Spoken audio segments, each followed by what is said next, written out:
is the only way to save the country from spiraling debt and ensure development. Speaking during a Thanksgiving church service in Ruai within Nairobi's Kasarani constituency, President Ruto said and denied assertions that the debate is politically motivated. Ruto said that when it comes to paying taxes, all Kenyans will be treated equally, with each one expected to pay their fair share of taxes. The president asked the Kenya Revenue Authority to give those with arrears an opportunity to settle their debts amicably without victimizing anyone. This is Deputy President Rigathi Gachagua told of critics who have faulted frequent Thanksgiving meetings by Kenya Kwanza loyalists, saying the practice is not about change. Speaking in Ruai, Gachagua said that those criticizing them for attending church services are wasting their time. Last Sunday, the Kenya Kwanza administration held Thanksgiving service in Narok County, with other similar services having been held in other parts of Mount Kenya and Rift Valley region. The Deputy President said he and President William Ruto will continue attending church services so as to commit the country to God. Gachagua announced plans for another Thanksgiving church service to be held in Nakuru. Now, Azimio la Umoja leader Raila Odinga has criticized President William Ruto for his crackdown on tax evaders. Ruto, who maintains that the tax evasion debate is not politically motivated, has recently accused powerful figures in previous governments of exempting themselves from paying taxes. The push has been perceived as President Ruto's vengeance on his predecessor Uhuru Kenyatta, who, together with Kenya's second president, the late Daniel Moi, is exempted from paying tax under the Estate Duty Act. According to Odinga, however, Ruto should first weed out tax evaders and criminals who he says are populated his government. In a passionate speech titled The Kibra Declaration, Odinga accused the head of state of double standards in the fight against tax evasion and corruption, citing the recent multi-billion shilling corruption charges involving President Ruto's allies, which have in recent days been dropped. Now, the recruitment of 30,000 teachers by the Teachers Service Commission is now complete. This is according to President William Ruto. He said the government has made all the necessary arrangements to ensure seamless learning.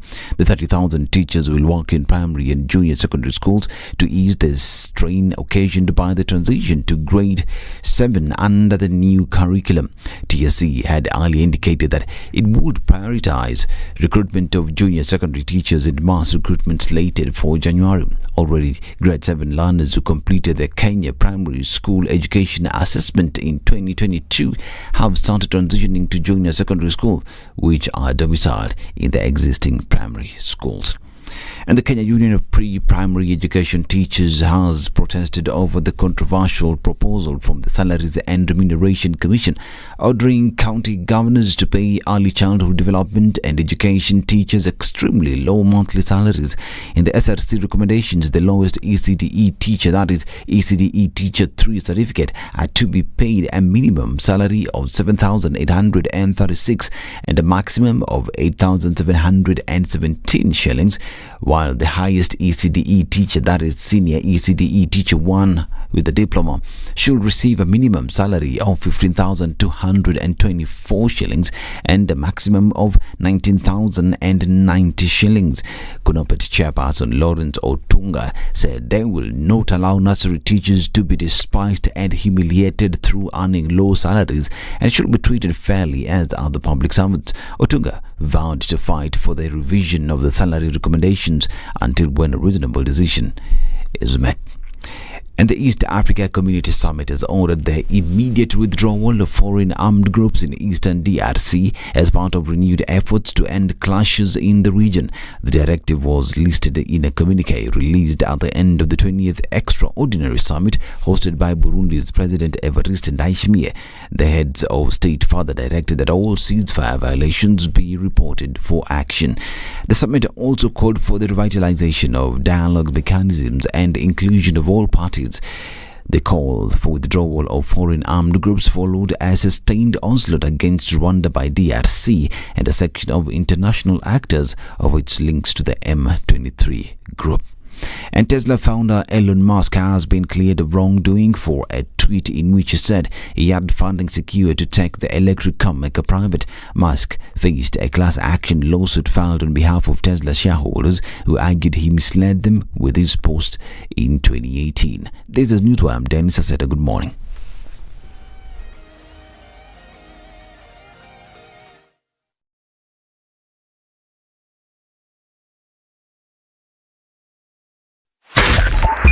102.5 SpiceFM, Kisumu. You tune into Kenya's biggest conversation. My name is Ramanya. Amen. Amen. So 1 hour is over? Yeah. Oh yeah. Okay. It gets over Can you imagine in 20 minutes. what the big boys have also done? I'm very proud of myself. When you understand about partnership in politics, it's like the way marriage is these days. When you're looking for a wife, you're like, oh, maybe you can help me pay for fees as I pay for the rent. Why should you have a lioness living in your bedroom? I have to tell you a story. I went for a prayer meeting, which was called for the spouses of candidates for senators and governors.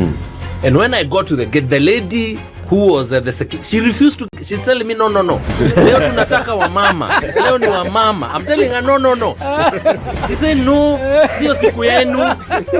And I thought, there's a problem here, because if it was a man, but this was a lady. It will be called First Ladies until you change the name. The Situation Room, Kenya's biggest conversation.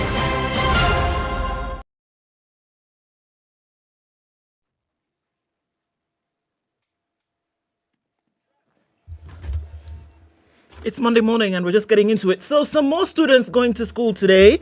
Form 1's open between today and tomorrow. And so we know that there will be heightened traffic as folks are crisscrossing the country trying to get learners to school. So watch out for that. We're looking at a bit of traffic that has started on Mombasa Road.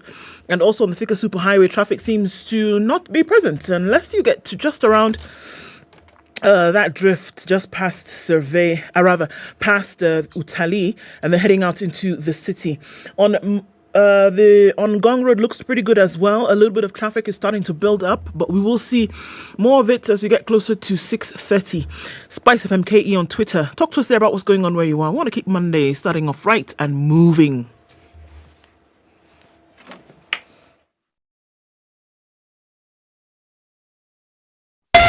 Spice FM, Malindi.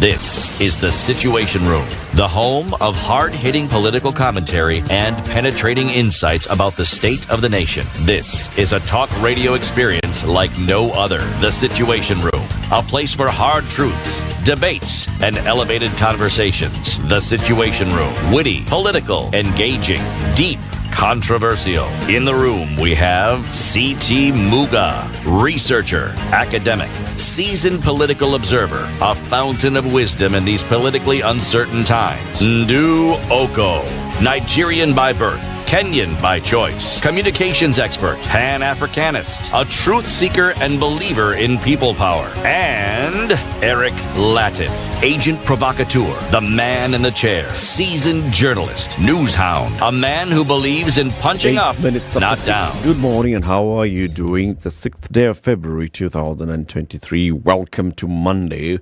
Welcome to a new week. Welcome to Kenya's biggest conversation. No. Good morning. Mambo, Posada. how was your weekend? It was all right. Did you do the thing? Hey, which one specific, Ray? The one you normally do on weekends? It's not a trick question. It's not a trick question. Just answer the question. Yes. Oh, you did? Yeah. Oh, good. How was it? Normal. Just like all other weekends. Yeah. How do you say jaw? What's jaw in Swahili? Jaw. Now you've just gone. Left. It's left.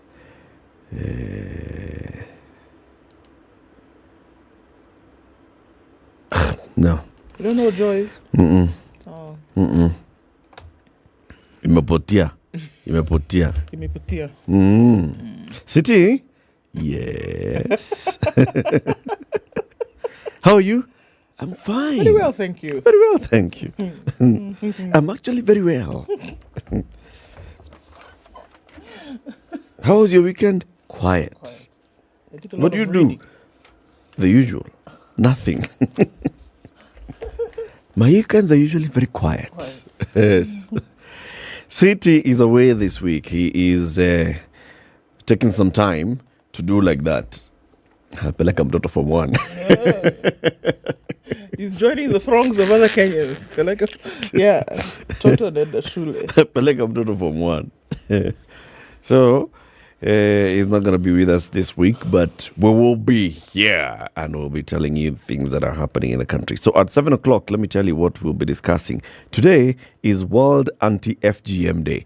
So those 2 dates confuse me. There is the one for FGM and there is the one for GBV. The former President Uhuru Kenyatta made commitments on behalf of Kenya. Yes. When are we to eradicate FGM by? 2026. And GBV? Oh no, GBV is 2026. Sorry. FGM? But you must also know that FGM is a form of GBV. Okay. So let's confuse you even a little bit more this morning. Okay. So I don't know if it's an all-encompassing date that is beginning. So GBV generally, FGM or domestic violence or all inside. FGM should not be in GBV. Okay. It should not be. Anyway, so we will be having the conversation about anti-FGM. Today is Anti-FGM Day. We'll be joined by 2 women leaders. One is the woman rep for Kisii County, Doris Donya Aburi, and the other one is the former woman rep for Migori County, gender and disability and anti-FGM activist Denita Gatti. Those 2 ladies will be with us at 7 o'clock to have that conversation at 8 a.m. So, yesterday, another concert. This time, the concert moved venue to Kibera. So, with the Kibera rally, Kibera concert, Sunday concerts by Raila Odinga and others, Professor Makao Mutua, who is a former spokesperson for the Azimio la Umoja presidential candidate, joins us at 8 o'clock to tell us, so what's the end game? What is Azimio doing with the concerts? What are they up to? What do they want? They are not charging gate fees. They're not giving people, money because of attending. So what's the plan? Okay? Keep it here for that. 8 a.m. We will discuss it. You have the information about what's been happening around the world. See, now the computer has decided that me and her, or him, or it, that we are not friends. It's not doing like that? No. So, let me tell you something else that's happening with COVID. There's a new study, and it wants an antibiotic resistance in COVID patients. Interestingly enough, most patients in intensive care units get infections while in hospital. That's another interesting thing. Patients with COVID-19 are more likely to develop resistance to available antibiotics, according to a new study. It was published in the Lancet journal and shows that more than half of the critically ill patients in ICU are more susceptible to acquiring pathogens that are resistant to available antibiotics compared to those in the general population.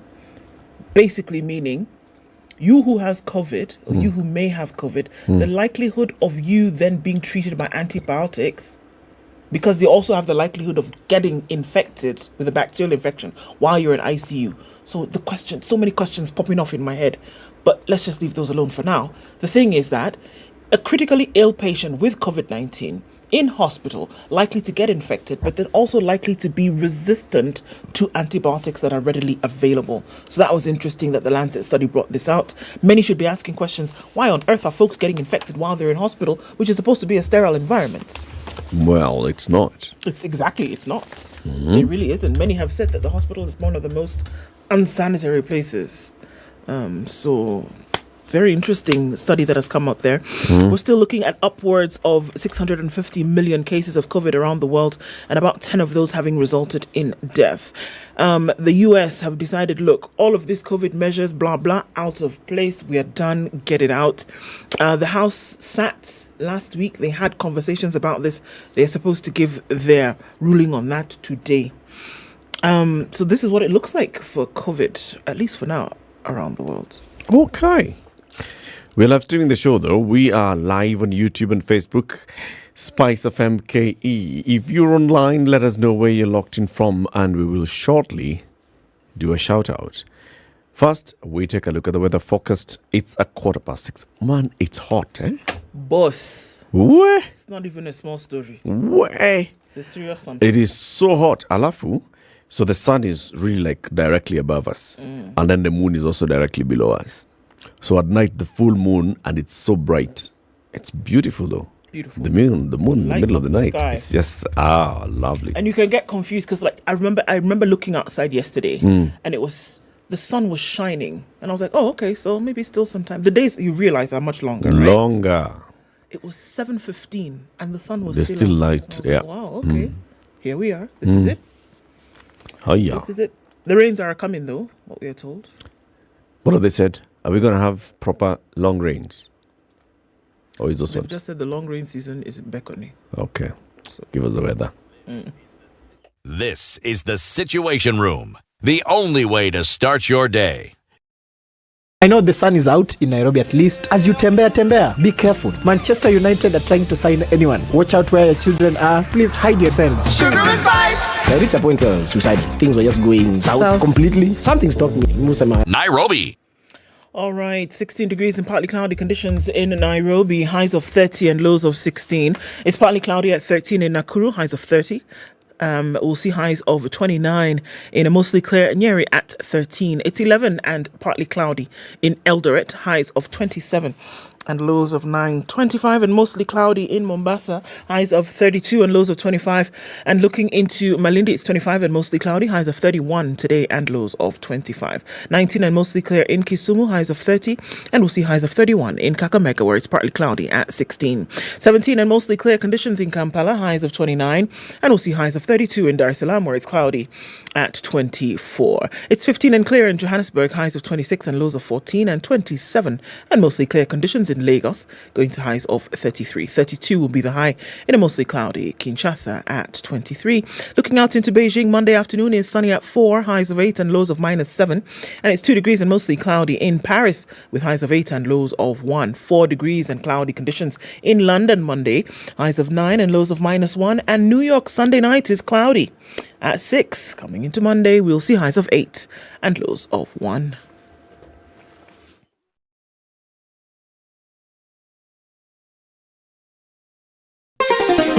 Chilled Spice.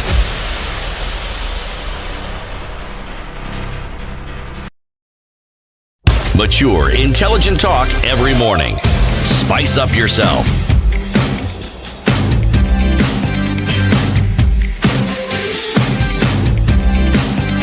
Mornings done right. All right, 18 94.4 Spice FM. Good morning, everybody. We can see you. George M. Dungo says, good morning. Guess who's back live from Eshishuru, Kakamega? Is it you? What? Eshishiru in Kakamega. He said we should guess. Is it you, George? Guess who's back? Da-na-na. Okay. George is back. George is back. General Isa Mathenga is tuned in this morning from Diani in Ukunda. And Colin says, good morning, Eric and my sister Ndu. Good morning, brother. Already in the house. Good to have you. Beatrice Ngenya says good morning. And Mombasa is where Robert Mbogo is. Mageto Jaja says good morning. And he says good morning to my sister Edna. Edna, people know you. Edna, good morning. Edna, good morning. Jackson says, good morning. The gods of football cemented the title contenders' positions. Okay. Sawa basi. Ni sawa. Eldoret. So Arsenal is winning? Yeah. Okay. That's good enough. That's the end of it. That's what you have derived from this whole thing. Colin says, good morning. He's tuning from Eldoret. And I've seen a couple of you all online as well. Evans Damji says good morning. Dennis Ombati tuned in this morning, and good morning to you. Professor Fredo Gola, good morning. Karibu. Good morning, everybody. Thanks for joining us. Prof, how's your case going, by the way? Amesemaje? Amesema vitu mob. Alipeleka kesi kotini. Sasa wanangoja kesi. All right. Everybody, welcome to Kenya's biggest conversation. Today's proverb. So CT has left us the day's proverb and says, the proverbs for this week, all of this week, are from the country of Malawi. Right. Malawians are fun people. Okay. What's the capital of Malawi? Is it Lilongwe or Blantyre? Blantyre. Do they have a commercial capital and a political capital? So the Blantyre is the administrative capital. Lilongwe is the commercial capital. All right. Nezazawa. Who's the current president of Malawi? What's his name? Tafuta. Utuambie sahi. The president of Malawi. Meanwhile, I'll tell you the proverb. If you dip your arm into the pickle pot, let it be up to the elbow. Say what? If you dip your arm into the pickle pot, let it be up to the elbow. I don't get it. I'm sorry. Lilongwe is the capital. Lilongwe is the capital? Yes, it's the other way around. Okay. So Lilongwe is what capital? Administrative capital. And then? Blantyre is a commercial capital. Okay. How far apart are they from one another? Wakona Expressway. Yeah. Interestingly enough, they do. Okay. So do you get that proverb? Nope. If you dip your arm into the pickle pot, let it be up to the elbow. Why? What's a pickle pot? Let's start from what's the pickle pot. And are we actually talking about real pickles here? Are we talking about real pickles? Because you know what it is. Pickles are fermented cucumbers. Mm-hmm. And from what I know... what are they dipped in? It's the water. It's that saline thingy, yes, right? Thank you, that's what I was looking for. Okay. So that saline thingy is where you dip things so that you can preserve them for longer. Yeah. It could be cucumbers, it could be whatever. Mango. Rose, all those things, right? So they're pickled. Yes. So if you want to dip your hand into the pickle pot, let it be up to your elbow. Why? Why can't it just be your hand? See, you're dipping to take something. Or why not all the way to the shoulder? Exactly, why? I don't get Malawians, it. I don't understand. I don't get it. Malawians are the ones with the interesting names like Zimbabweans. Mm-hmm. They also have those names. Yes, they do. Happy people. Someone is called Happy Go Lucky. Chwe. A lot of their names are Chwe. Chwe something. Yes. Okay. Higher. Let's look at the headlines in the papers. Oh, What's right. on the front page? On the front page of the Standard, dreams at risk. Wow. It's a bit of a daunting story. I looked at it and I was like, hey, why now? So we've got pictures of students here who really performed very well in the just concluded KCPE and are bound for Form 1 starting from today. But the headline is that the dreams are at risk, not because they couldn't, not because they were not able to in terms of knowledge and understanding, but they can't because of school fees. About 1 million learners that sat KCP last year are expected to join Form 1 today. And despite government promise of 100% transition, bright students stare at missing good schools for lack of school fees. So it looks as though they will have to attend, whatever school they can afford. That's what it looks like now. We'll go into details of that story. Okay. Shame of mass graves amid empty promises in northern Kenya. Dogs and vultures are devouring plenty of meat, while farmers agonize despite pledge that livestock uptake project would save them. Okay. Cattle is literally being eaten up. Mm-hmm. All right. On the front page of The Nation, arrest me, Raila dares the president. Azimio la Umoja One Kenya coalition party leader Raila Odinga has dared President William Ruto to arrest him as he signaled looming demonstrations and declared he will not relent in his push to install a government of the people. Opposition chief also accuses Ruto of victimizing former President Uhuru Kenyatta. On the subhead, I won't relent in pursuit of tax evaders, Ruto says. President William Ruto has vowed that his administration will not relent on its push to have everyone pay their taxes, while insisting that the era of powerful personalities using their influence to secure tax waivers is long. What? Is gone. Gone. That's what they say. That's what they're saying, both of them. Okay. Form 1 starts reporting to their schools today amidst fears of congestion. It's a big fear. I've known somebody who right now, as we speak, is at the school where she wants to take her daughter. She arrived there at 4 a.m. Because they want to make sure they secure a place. They want to make sure that did the daughter get admission to this school? Not secure a place, sorry. They want to make sure that they're not in a line. It's going to be a very, very long line. Okay. And there's also the fear that they have admitted more students than they have space for. So they want to make sure that in the perchance, if peradventure. How far from the home is this school? How long have they traveled? So she lives here in Nairobi. Their home is Kakamega, but they've gone to Kericho for school. Okay? So she texted me in the morning. She got there at 4. And she said, now we're waiting. for them to open the gate, but we want to make sure that we're amongst the first, so that if in case they have admitted more people than they have space for, at least we will make sure that we are inside. Wow. And that's the story for a lot of people around the country today. Amidst these fears of congestion is what we're talking about. And there's a very interesting story here. I don't know if it's interesting more than sad, but alarm as the headline is quite sensational. Alarm as killer building firm bags 20 billion shilling housing tender. Okay. Now, I don't know if this will surprise you or you will swallow it with a tad of this is normal. MPs enjoy pay rises as others scrape by. A lawmaker's pay could be as much as 200 times that of workers in the lowest cadre this month. Okay. So are you ready? We'll give you that story later, but just so you know, MPs have secured the bag as the rest of you scrape by. Yeah, it's the best paying job. That's why people scramble for it. That's why they do the thing. I have the People Daily, not the Business Daily. The People Daily tax battle hots up. That's the front page. Ruto not backing down. The president says he's building consensus to remove tax waivers and encourage every citizen to pay taxes and reduce Kenya's national debt. While on the other side, Raila defends former First Family. Azimio leader accuses Kenya Kwanza leaders of unfairly targeting the Kenyattas and politicizing tax debate. Higher.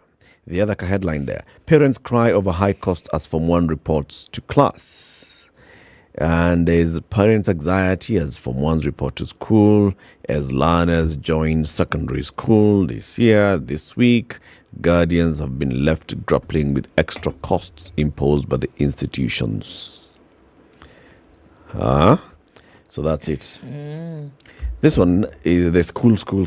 And I like how, the Standard has basically picked up and said, looked at all these kids who scored over 350 marks, clearly from marginalized communities, and they've been admitted to national schools. George Oduor, 382 marks, has been admitted to St. Mary's School, Yala, Ekra Wangari, Maryhill Girls High School, Kakamega High, Fabian Omondi, Emmanuel Mwenda of going on to Lily High, Wycliffe Onyango, Lenana School, Fidel Mungumbi, Nyangori Boys High School.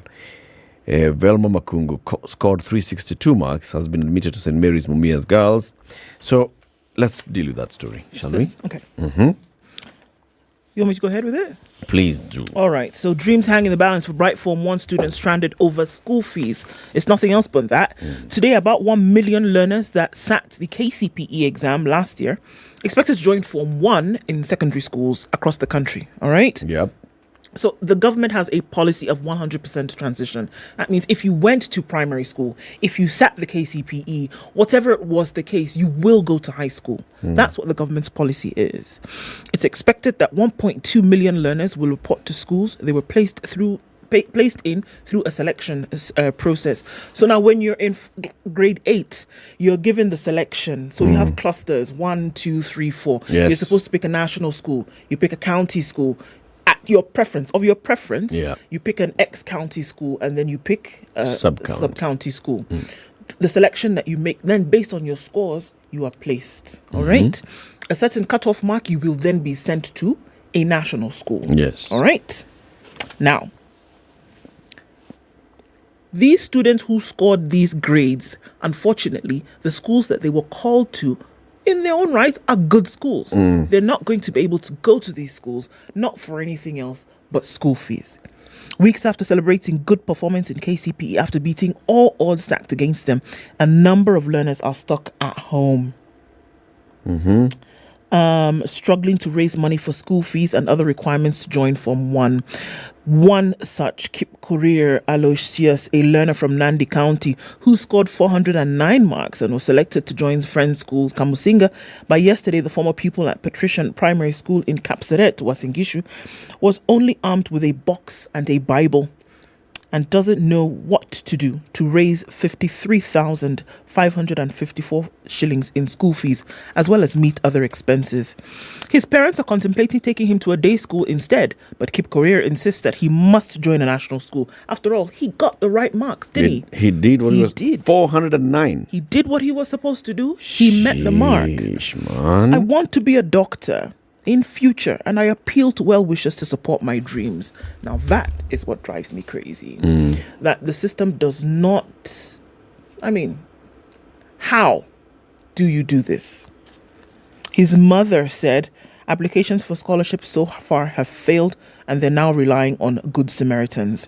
There are many more examples of this in this story, of those who've scored good marks. 385 for another student from Machakos. She's not going to be able to attend the school that she selected. Another one having scored 376 marks will not be able to attend Rangala High School, where the fee is beyond their reach of 40,000 shillings plus 10,000 shillings extra towards infrastructure development. And she's an orphan. 10,000 shillings extra towards what? Infrastructure development. Form 1 learners are expected to report between the 6th and the 13th of February. And many of them are wondering where they will be able to get this. In schools like Nyeri High, 45,535 is what the school fees is being searched for. 53,000 is what Kakamega High School is asking you to bring, plus 12,000 in other charges. Tuition fees for Mary Girls High School in Mumias is asking for 53,000 shillings aside from other expenses. All of these students who have their pictures on the front page of the Standard will not be able to go to the schools that they've been called to after scoring well, because of school fees. This is what I ask myself. What exactly does this mean? The way the system is, they say score a certain mark, you are guaranteed to go to a national school. That's one side. Yeah. The government says, if you went to primary school, if you sat the KCPE, if you sat, not passed, if you sat the KCPE, you will go to high school. Yeah. Right? Where they start to cherry pick is where they say, okay, let's look at the scores that you got. You got good scores above 400, you are guaranteed that you will go to a national school. Now, these children scored the marks that they were asked to score, and they selected their schools during the process that takes place between February and April every year. They selected the schools. They were given admission. The only thing that stops them now from going to these schools is because they cannot afford it. And how? And there's 100% transition. That's okay. You see, there's 100% transition policy. All right? There is so much money that's being spent by government in secondary school. What's in a primary for secondary school? All this money, capitation, blah, blah, blah, blah, going to secondary schools. Okay? Then there is all this money that's coming from the Ministry of Education, from the county, from this NGCDF, from all these well-wishers, corporates, Wings to Fly, all those that is going to support school fees. And yet, you'll find such things happening. You ask yourself, so where are the gaps? Big problem here. What is the issue? This is across the country. Yes. It's not just, you can say that it's concentrated and in by one the way, part. mind you, this is only for those that have gone to national schools. Yes. These kids have been admitted to national schools. There are many others who've been admitted to extra county schools who will not be able to join the extra county school. Why? Same reason, school fees. So the school fees may not be 45,000, it may be 25,000, but it's still a lot. I reckon maybe 10,000 shillings. It's still a lot for some children. It is. So really they will is. end up going, like that's what they're saying, some local day school where they'll be struggling to pay school fees in that local day school. And yet they performed well. They ought to be in some. Now, the other problem is, the way I keep saying, why is this sub-county school so bad? And this is what Why is it so bad? Why is there a disparity between said national school and this school where a parent is saying, actually, no, I can't send Watch my I child end up there. at day school. Watch it where I end up because I can't afford this. Why is it so much Why worse? is there such a huge difference between in the same country, under the same institution of the Ministry of Education? Why do you have a school that is so good in terms of, number one, performance, infrastructure, teacher retention, teacher knowledge and understanding, supervision by head teachers, etc., and then another school which is just your option of, okay, just go because If all else has failed, so end up here. yeah. Why? And yet we're Why talking about under the transition. ambit So of it's the not same- 100% transition. It isn't. They're lies. It is not 100% transition. And I have been calling from day one, shoot me. Decategorization of schools is what is going to save the situation in this country. Ensure that across board, it doesn't matter whether you are going to school in Mumias, whether you're going to school in Machakos. Let it be that if you send your child to school in Kwale, or if you send your child to school in Kisumu, or you send your child to school in Garissa, you will be guaranteed of the same quality of education. Yeah. Decategorize. For me, that's what will save us from all of this nonsense. That's true. We'll talk about this later. Let's take a break. Tell us about traffic. 24 minutes to 7. This is the Situation Room, the only way to start your day. The following takes place from 6 a.m. to 10 a.m. every weekday on SpiceFM. You tuned into Kenya's biggest conversation. My name is Ramanya. Amen.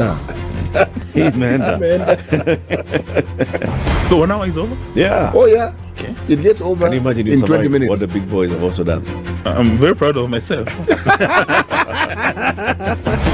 When you understand about partnership in politics, it's like the way marriage is these days. When you're looking for a wife, you're like, oh, maybe you can help me pay for fees as I pay for the rent. Why should you have a lioness living in your bedroom? I have to tell you a story. I went for a prayer meeting, which was called for the spouses of candidates for senators and governors. And when I got to the gate, the lady who was the secretary, she refused to. She's telling me, no. Leo tunataka wa mama. Leo ni wa mama. I'm telling her, no. She said, no, sio siku yenu. And I thought, there's a problem here, because if it was a man, but this was a lady. It will be called First Ladies until you change the name. Starting to see a build-up of traffic in different parts of the city on Mombasa Road, already starting to look pretty busy as you're heading out towards the Nyeri Stadium roundabout and then further on towards the CBD. All right, we're seeing some action coming off the Thika Superhighway as well. That's likely to pack up as we get closer to 7. It's going to be a busy Monday morning. There's a lot of outbound traffic from the city, and we'll just keep an eye on that. Nothing too painful at the moment. What's going on where you are? Just in case you get stuck somewhere, do let us know on SpiceFM KE on Twitter.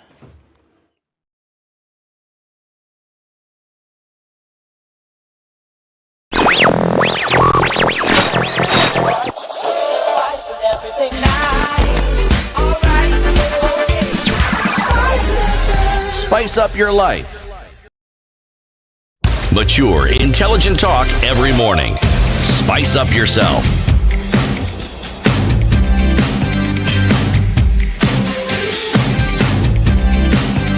Mornings done right. 94.4. Out from Marsabit. Okay. The writers of this story, Fayo Abraham and Ali Manzu, writing it in the Standard, take us to a village called Bubisa, 48 kilometers from Marsabit town, where residents have been piling their dead animals in the grave for months. But one person called Katelo Mamo is dropping his last sheep in the morning. I've been left with nothing. This has never happened to me. As he watches his son drag their last remaining sheep, he says he has little to say as a dispossessed man. The carcasses of animals that died of starvation are strewn about Bubisa. The strong odor of death pervades this village in North Horsham County. The situation is the same in Kambinyoka village. Dansa observes her ghost shrinking and dying. She says as the pastures dried up, her animals became thinner and died. This is a story that is being replicated across Marsabit County. For nearly 3 years, the villages have survived on relief food. A local NGO occasionally gives us porridge and maize, but it's never enough. We're pleading with the government to help us during this dry season. Residents of Marsabit County are experiencing the worst drought in decades. Parts of Kenya, particularly the arid and semi-arid, are experiencing long dry seasons, wreaking havoc on many families' livelihoods. According to the National Drought Management Authority, NDMA, for the last 25 years, 23 arid and semi-arid counties have been affected by drought due to insufficient rainfall in previous seasons. Haya. Huku haya ya kijiri. Yeah? Huku what? As all this is happening,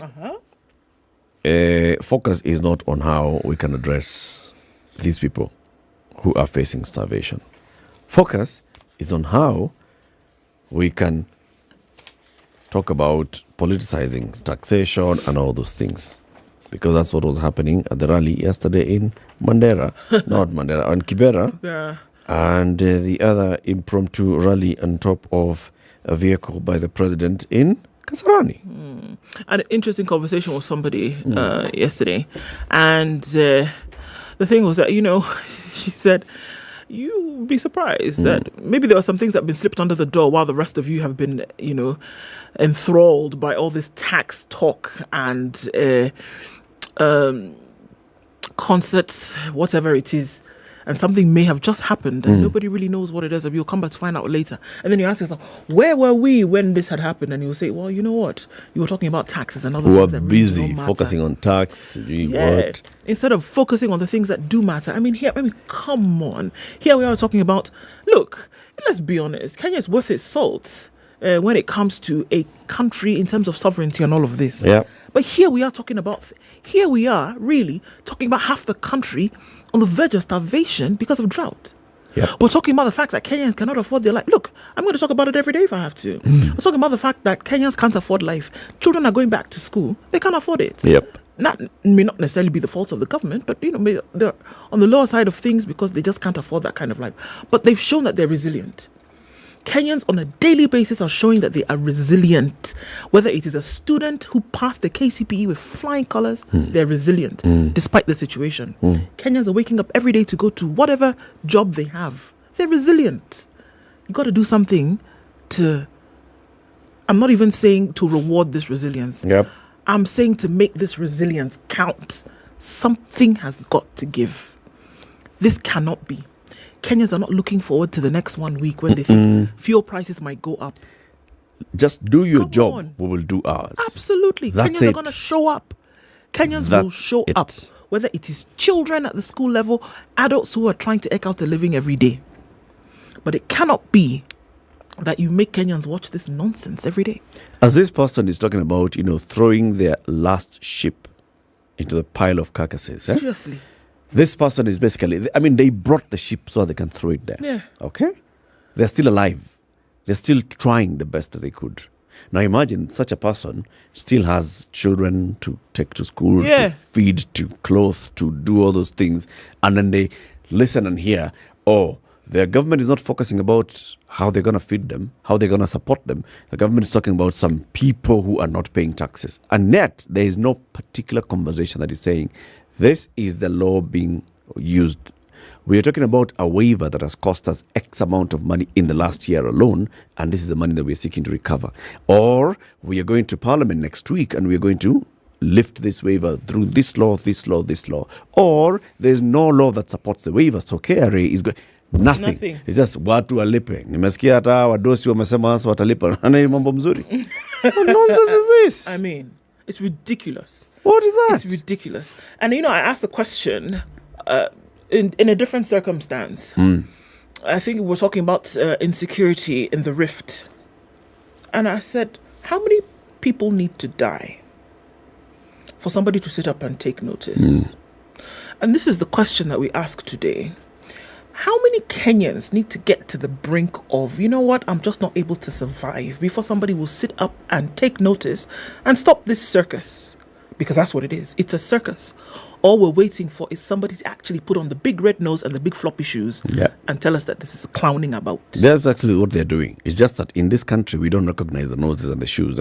That's not how we see... Circus. Yeah, circus and comedians. We see comedians as anybody who just stands on top of a vehicle and speaks. And that's what we're being treated to. Those that should be then holding the government to account are the ones who are holding Sunday concerts. And the Sunday concert is responding to the same issue. Stop harassing people. These people have served the country well. Stop harassing them. Really? Focus. The people that Raila was addressing yesterday in Kibera, right? They also are facing the same challenges. School fees. Schools are opening today. Children need uniform, blah, blah, blah, blah, to join Form 1. How many of them have not been able to pay rent? How many of them are dealing with those issues on a daily basis? And then come and tell us, wacha kuhara saa watu. The people who went for said concert did not have, if they didn't have food in the morning when they were going for the concert, they didn't have food in the evening when they returned from the concert. Yeah. Because the concert was not giving them food. No. If they didn't have school fees for their children in the morning when they were supposed to be going today, when they returned from the concert, they still did not have school fees for their children. And these are the realities that Kenyans need to wake up to. These are the big, and if you look at the front row of the people who are there, all right, Raila Odinga, Martha Karua, Eugene Omalwa, Kalonzo Musyoka, Professor George Ojakoya, and all these other people, all of them arrived there in some 4,000 cc vehicle. Filling that vehicle alone is 15 Gs. Okay? Just top tank. Atiweka jaza tank. 15,000 shillings, which can pay rent for somebody in Kibera for 10 months. I was going to say, you said somebody. I was going to say, how many people? 10, as in just give that person that full tank. They'll have rent. Or the amount of fuel that you used yesterday from Sunday morning to Sunday evening. How much money was used just to fuel and feed Martha Karua and Raila Odinga yesterday? Yeah. Give someone that money. It's a lot of money. But no, we're not talking about the issues that are there. Nope. We're not talking about what the government should be doing. No, our focus is, defending Kenyatta family against tax wars. Which tax war? War? Come on, people.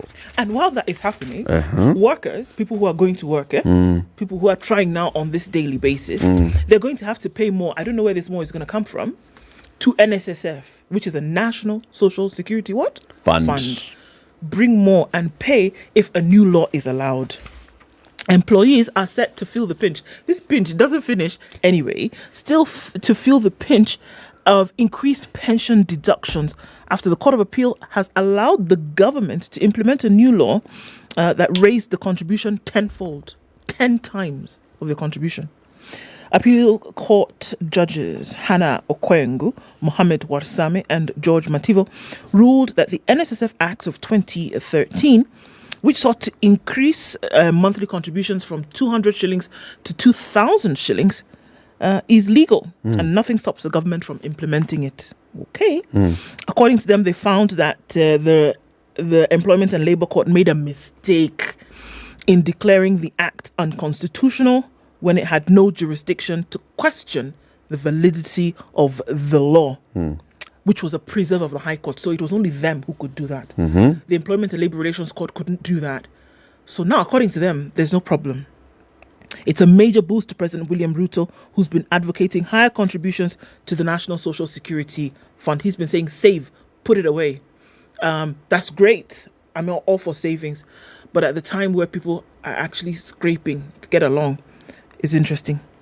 They plan to implement the NSSF Act of 2013 for higher monthly contributions. So likely if you're paying 200 shillings now, the likelihood of very soon, if this goes through in terms of law. So the court has said it's okay. So that's not a problem there.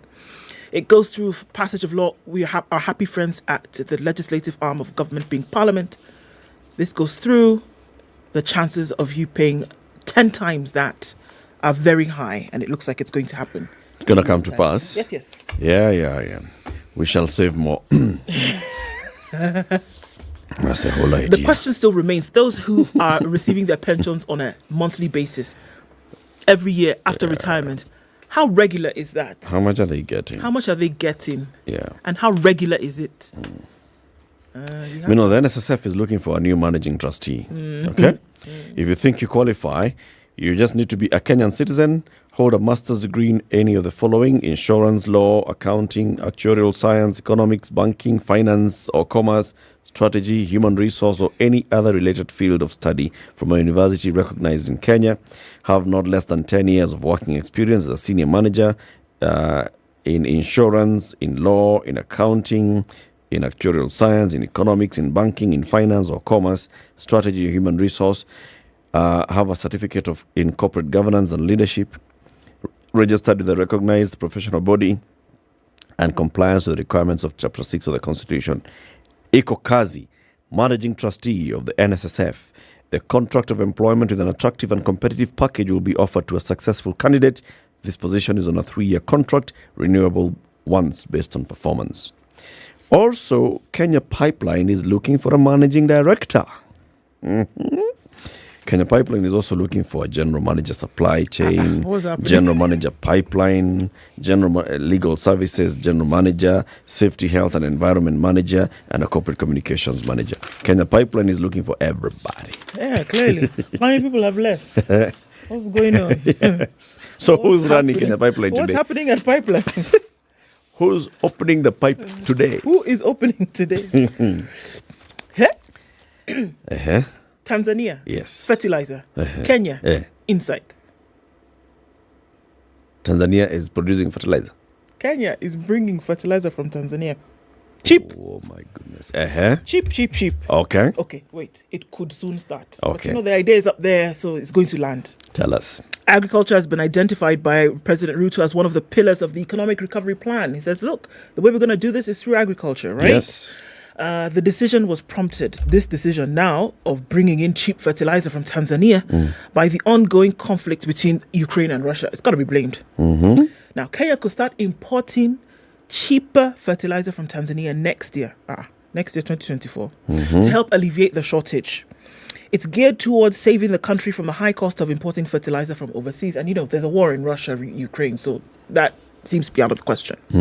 So speaking in Dodoma, I love that place. On Friday, Agriculture CS Mithika Linturi said the shortage of fertilizer and the cost of importing the product could be solved by the newly established factory in Tanzania, which produces fertilizer. He spoke during a tour to the Intracom Fertilizer, a production plant in Dodoma established by a Burundian investor through a PPP to provide Tanzanian farmers with affordable and high quality fertilizer. So Tanzania said, you know what, we need this thing and it's cheap, blah, blah, blah. So you come, you know what they've done? They've taken the thought, they have said, this Burundian investor, come. We waive, there's that word again, taxes of a certain amount and level for you. You come, put this plant here. We need the fertilizer. You come and produce fertilizer for us here. Okay. We make it easier for you to do that. Okay. So now Kenya has said, you guys have this swanky plant. You know what we're going to do? We're guaranteed to buy. We're going to get it from you. We're going to do what? We're going to get it from you. I'm not understanding. So the plant has not yet been established in Tanzania? It has. They're already working. Okay. Okay? So they've seen the entire process from the collection of cow dung to the final point, and its efficacy in food production is evident. We are fortunate because the fertilizer produced here is half organic and half chemical, and it is cheaper, Linturi said. Agriculture, of course, was identified, and they're saying, look, this has been causing us problems. Farmers have been crying, 6,000 shillings just doesn't cut it. But what they've seen is that we can actually get this cheaper from Tanzania. 801 million tons, the amount of fertilizer Kenya imports per year. 80.5 billion shillings is the cost of importing fertilizer from overseas. 40 million bags is the quantity of maize produced in Kenya annually. Intracom Fertilizer Production Factory has a capacity of producing 1 million tons. 450,000 tons is Tanzania's annual demand. So, they can produce 1 million. So they have surplus. They have surplus of 550,000 tons. 39% is the estimated increase in production of maize using this particular fertilizer. They've seen it in Tanzania. It's been tried. It's been tested. It is true. 31% is the estimated increase in production of rice. 26% is the estimated increase in production of beans, and 19% in the increase of production of sorghum. So they've seen this thing is actually the miracle worker, and rather than try to reinvent the wheel, why don't we just talk to our brothers and sisters in Tanzania? And CS Mithika Linturi has seen that this will work. So they're working on the paperwork, tendering, 2024 fertilizer. I started with it. Tanzania, Kenya, inside. Okay, so Mithika Linturi and advisors of the president, including Augustine Cheruiyot, visited this plant in Dodoma. They did. Has this same delegation visited the Toyota fertilizer plant in Kenya? Which does similar to? Yeah. I don't know if have they talked about what the Toyota Shusho fertilizer plant is doing, how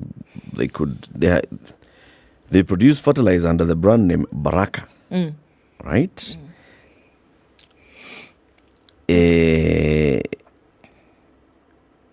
How much support is this one getting? If any.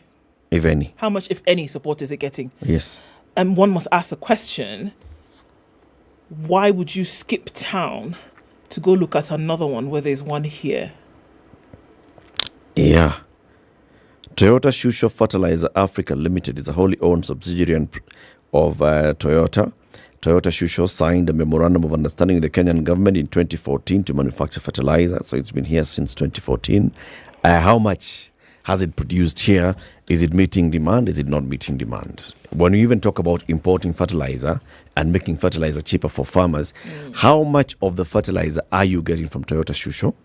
How much are you actually using to make Toyota Shusho produce cheaper fertilizer for local farmers before we start importing expensive fertilizer and subsidizing it for farmers? I'm very interested in Toyota Shusho to find out what exactly was the agreement, because for them to come in and to set up shop, there was an agreement on the part of government. Yeah. There were certain things that were implemented in order for that to happen. So what are the proceeds from, what is the production line from this Toyota? What are they producing on a yearly basis? Is it enough to support Kenyan farmers? And how much? And how much? Because why set up something like this if you're not going to use it? Because it's clear that you're going somewhere else to look for options. Abi? I don't Even understand. opening the window for importing fertilizer, you ask yourself, so by the time we're importing, how many of the local fertilizer manufacturers in Kenya are you dealing with? Right? Hello? Anyway, there's a university lecturer who has won a matrimonial property court battle against her ex-husband after the Court of Appeal allowed her prayer to split their marriage wealth 50-50. The Don had earlier been awarded 30% of their wealth by the High Court, but she appealed, insisting that she had made both monetary and non-monetary contributions during their marriage. Court of Appeal judges Daniel Musinga and Fatuma Sichale unanimously agreed with the lecturer, codenamed JKO, that she gave her former husband, codenamed CKO, money to purchase a home in Karen, cars, and put up rental houses. The court also found that she would give her ex-husband consultancy contracts to earn money as he was out of work before her. This comes a week after the Supreme Court ruled that marriage is not a guarantee to an automatic 50-50 matrimonial wealth sharing. The highest court in the land said one should prove their contribution. So this woman, JKO, has gone and proven her contribution to the court. What are the properties in question? A Karen home, apartment in Kileleshwa, land, Volkswagen Polo classic car, Honda CR-V car, Lubao Enterprises Limited, a parcel of land at Majengo in Vihiga, monies in the joint account at CBA Upper Hill, and so on and so forth. Yep. The Don used her salary for the land in Lubao to put up a pigsty, water tanks, and some 2 rooms on the property. But CKO refuted all these claims by his former wife. In his argument in support of 84-16% sharing, he argued that his ex-wife's contribution was not monetary. According to CKO, he solely owned the Kileleshwa apartment as they built it and had been maintaining it despite being jointly registered. On Lubao land, the man had claimed that he purchased it using a loan from a SACCO. He claimed that he was not sure where she took her money to. He claims He's not sure. I don't know where she was taking her money. Me, I built an apartment. I've been maintaining it. I do all these things. In fact, if you want to give her any part of our matrimonial property, just give her 16%. Give her the VAT. Why? Just 16%. That's her contribution. Just for being supportive. And now the court is not helping either, because the court has said 50-50. my friend. Good Court morning. said- 7 a.m. Time for the news.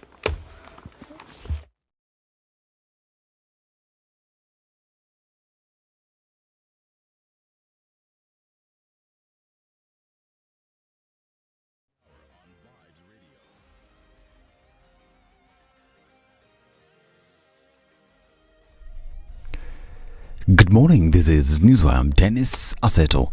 President William Ruto has insisted that everybody must pay their taxes, saying that this is the only way to save the country from spiraling debt and ensure development. Speaking during a Thanksgiving church service in Rai within Nairobi's Kasarani constituency, President Ruto said and denied assertions the debate is politically motivated.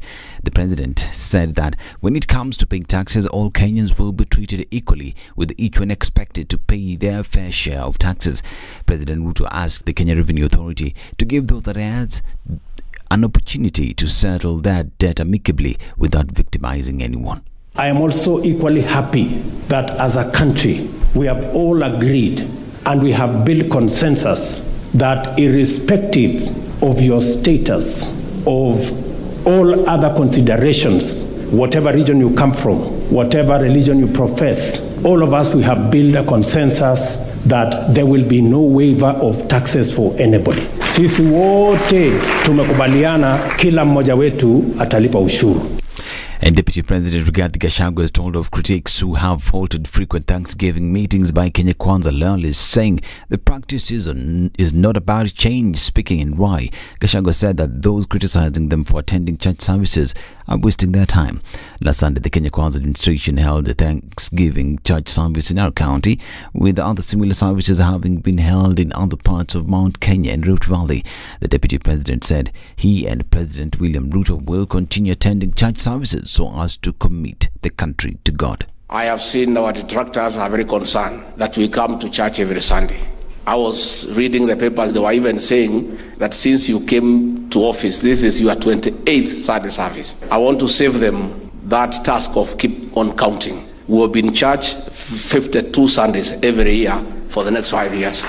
And Azimio la Umoja leader Raila Odinga has criticized President William Ruto for his crackdown on tax evaders. Ruto, who maintains that the tax evasion debate is not politically motivated, has recently accused powerful figures in previous governments of exempting themselves from paying taxes.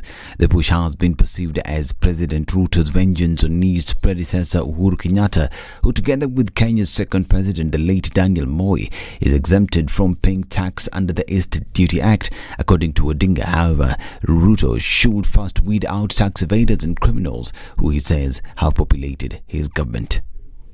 Our stand remains that Ruto did not win the elections. He got into State House by hijacking and subverting the will of the people. He must get out. As if subverting the will of the people is not bad enough, he has proceeded to govern with absolute contempt for the people and our institutions. Tax cheats and all sorts of criminals are with Ruto right in his government, but he is pretending to be looking for criminals outside his government. We have a situation where when a poor man steals, he goes to jail, while a rich man or a woman who steals or had stolen becomes a minister or a CEO. Ruto promised a poor man's government only to unveil a government of billionaires that has no room for the poor. Now, the recruitment of 30,000 teachers by the Teacher Service Commission is now complete. This is according to President William Ruto, said the government has made all necessary arrangements to ensure seamless learning. The 30,000 teachers will work in primary and junior secondary schools to ease the strain occasioned by the transition to grade 7 under the new curriculum. The TSC had earlier indicated that it would prioritize recruitment of junior secondary teachers in mass recruitment starting January. Already grade 7 learners who completed their Kenya primary secondary education assessment in 2022 have transitioned to junior secondary schools, which are domiciled in the existing primary schools. Still on matters education, and the Kenya Union of Pre-Primary Education Teachers has protested over the controversial proposal from the Salaries and Remuneration Commission ordering county governors to pay early childhood development and education teachers extremely low monthly salaries. In the SRC recommendations, the lowest ECDE teacher with a certificate are to be paid a minimum of 7,836 shillings and maximum of 8,717 Kenya shillings, while the highest ECDE teacher, that is with a diploma, should receive a minimum salary of 15,224 and a maximum of 19,090. And Tesla founder Elon Musk has been cleared of wrongdoing for a tweet in which he said he had funding secured to take the electric car maker private. Musk faced a class action lawsuit filed on behalf of Tesla shareholders who argued he misled them with his post in 2018. This is Newswire. Dennis Aseta, good morning.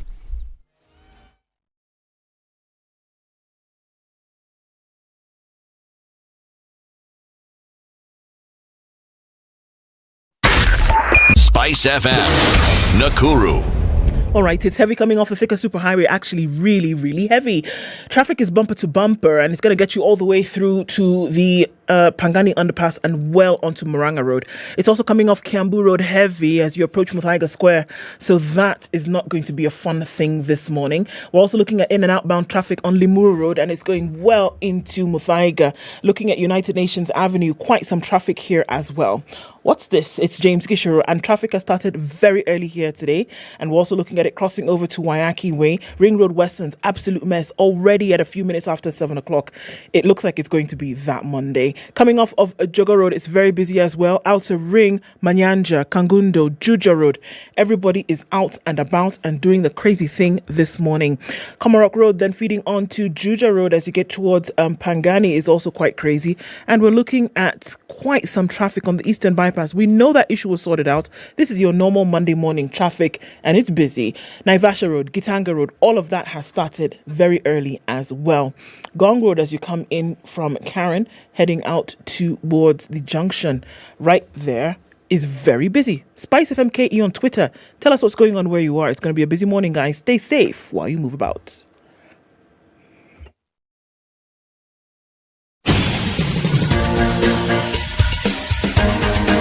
This is The Situation Room, the home of hard-hitting political commentary and penetrating insights about the state of the nation. This is a talk radio experience like no other. The Situation Room, a place for hard truths, debates, and elevated conversations. The Situation Room, witty, political, engaging, deep, controversial. In the room, we have C.T. Muga, researcher, academic, seasoned political observer, a fountain of wisdom in these politically uncertain times. Ndu Oko, Nigerian by birth, Kenyan by choice, communications expert, Pan-Africanist, a truth seeker and believer in people power, and Eric Latif, agent provocateur, the man in the chair, seasoned journalist, news hound, a man who believes in punching up, not down.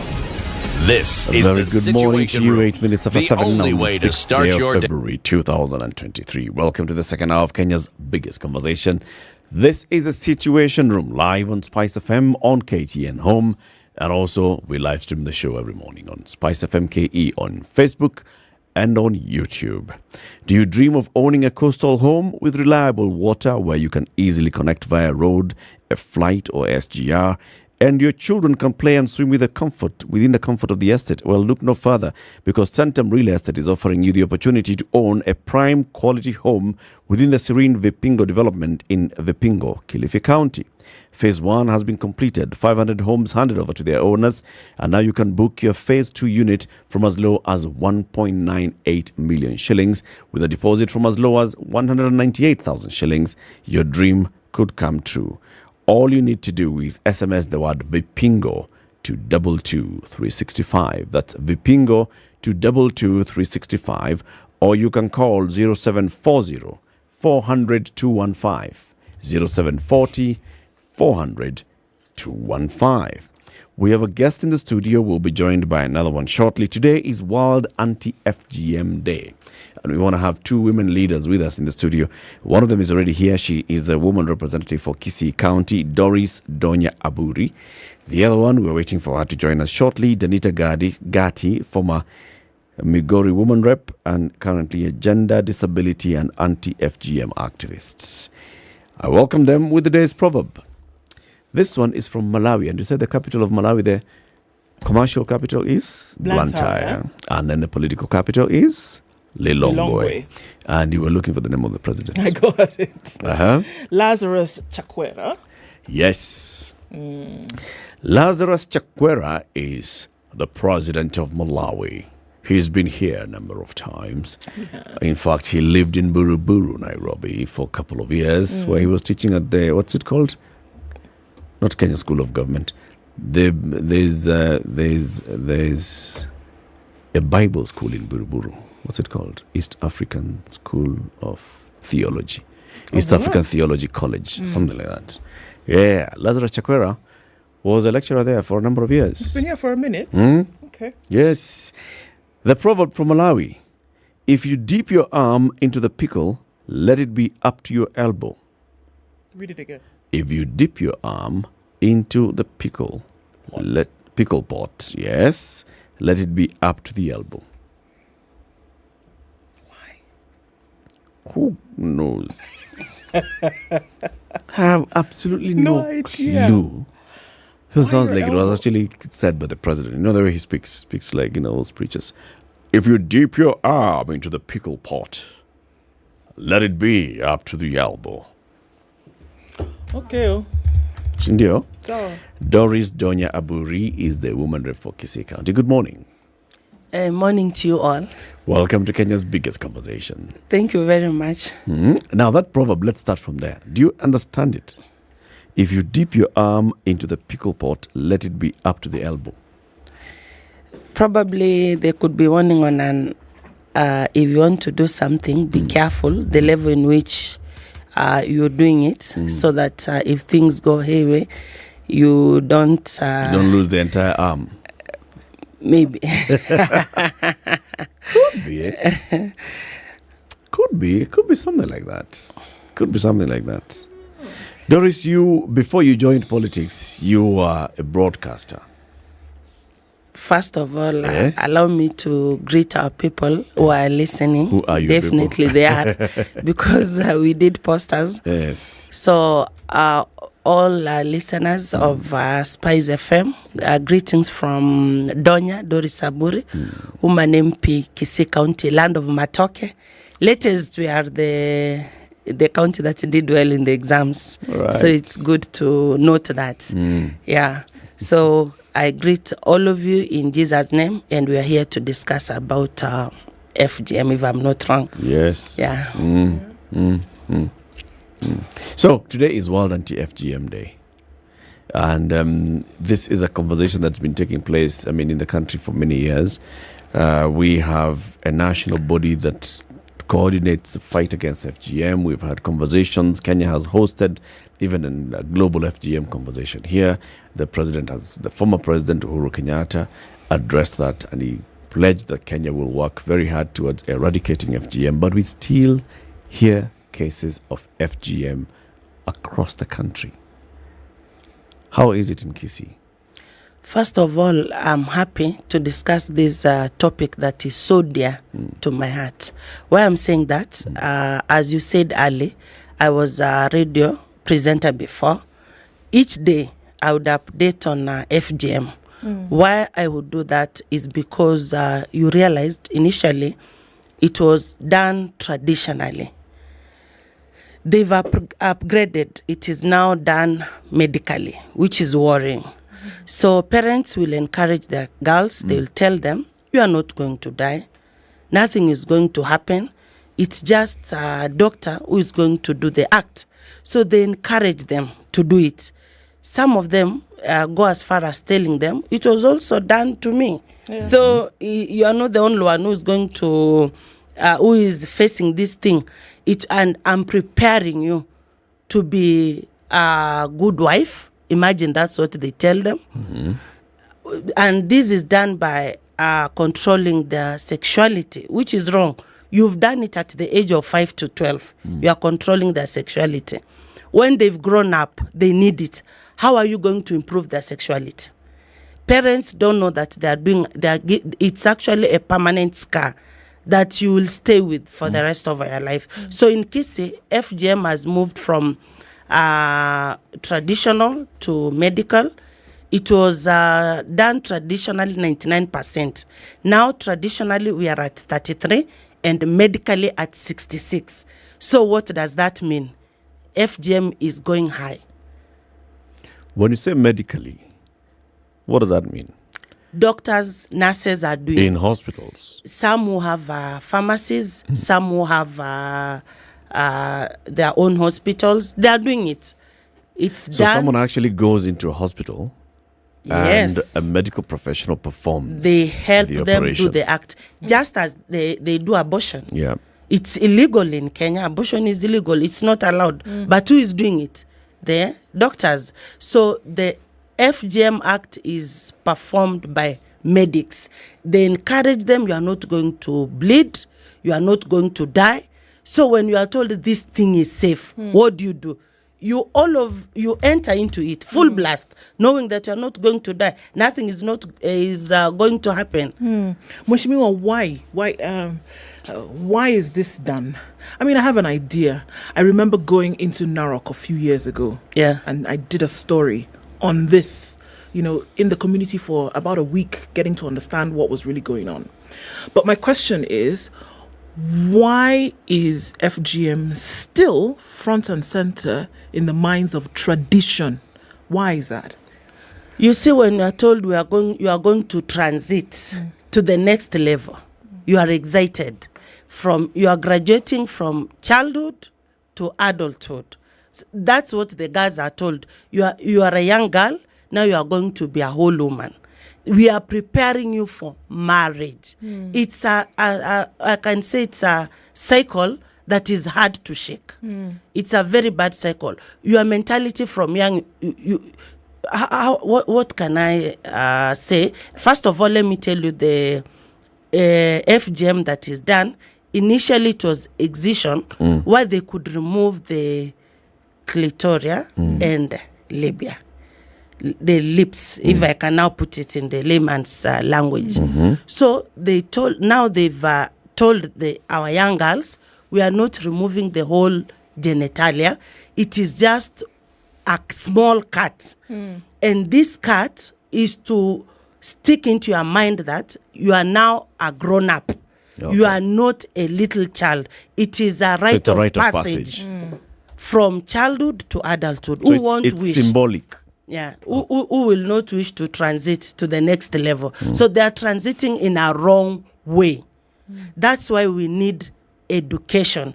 Today, it is an awareness day. We need to speak up for these young girls who can't speak. We need to be their voice. Is there an understanding of this transitionary period? I'm not saying, okay, is there a connection between the circumcision and this, what a young girl is being told, that you're now moving on to the next level of womanhood, as it were?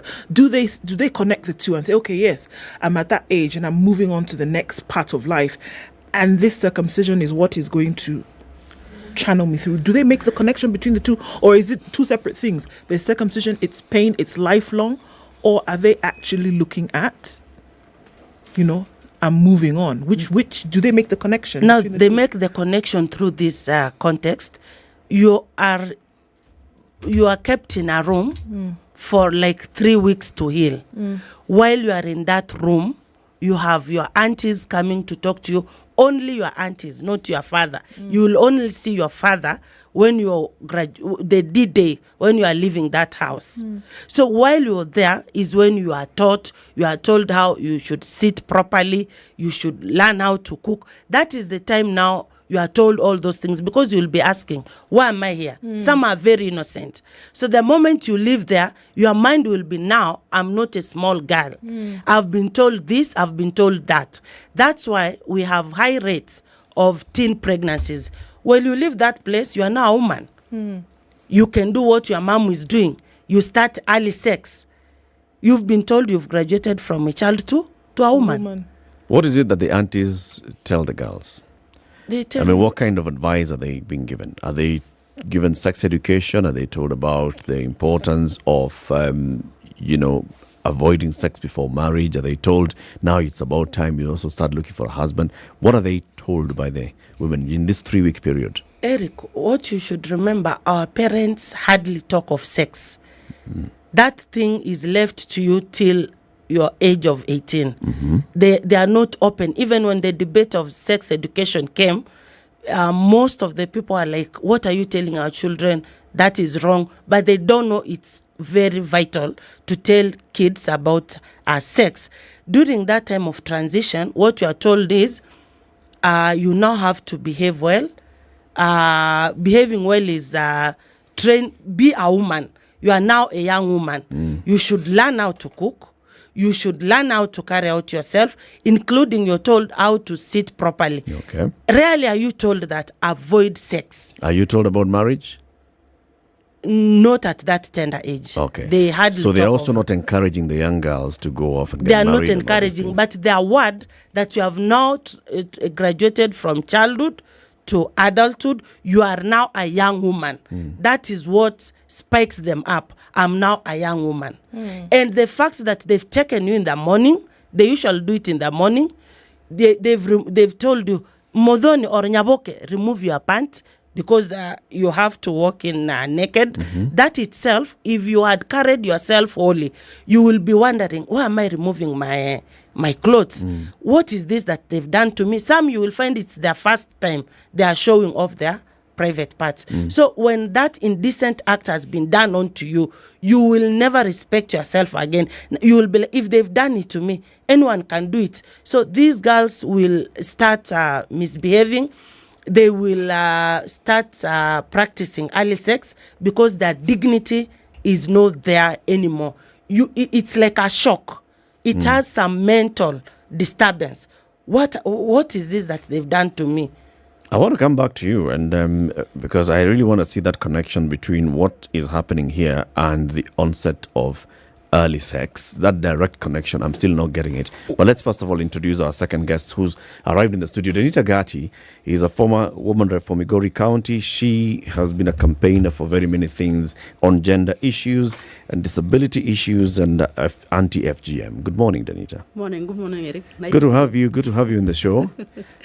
Thank you and Happy New Year. Happy New Year to you too. Yeah. Karibu sana, salimia mheshimiwa Doris, mnajuana sana. I know, Honorable Doris Kisi, woman rep. Yes. Inajua. And Ndu. Don't worry. Yeah. His name is a bit difficult. It's just NDU. Three letters. Yes. Good morning. Good morning. Not difficult at all. Mheshimiwa, you've been campaigning on this issue of FGM for very many years, right? Correct. Today is World Anti-FGM Day. You've just walked in as Mheshimiwa Doris was talking about what happens in Kisii and what she's seen and what she's been campaigning about even when she was on radio as a radio presenter. You've been doing this as well in Migori, in your own community of the Kuria. What is it like at present? Allow me first of all to really, because I've listened to Honorable Doris and what she's saying is just about the same. Because I come from a community, just like the Kisii community. FGM has been there. I mean, we grew up, we found FGM there. It has always been there, and it has been taken as a culture. It's a way of life for a very long time. It is now that we are beginning to see at least something we can say, okay, we are noticing some changes.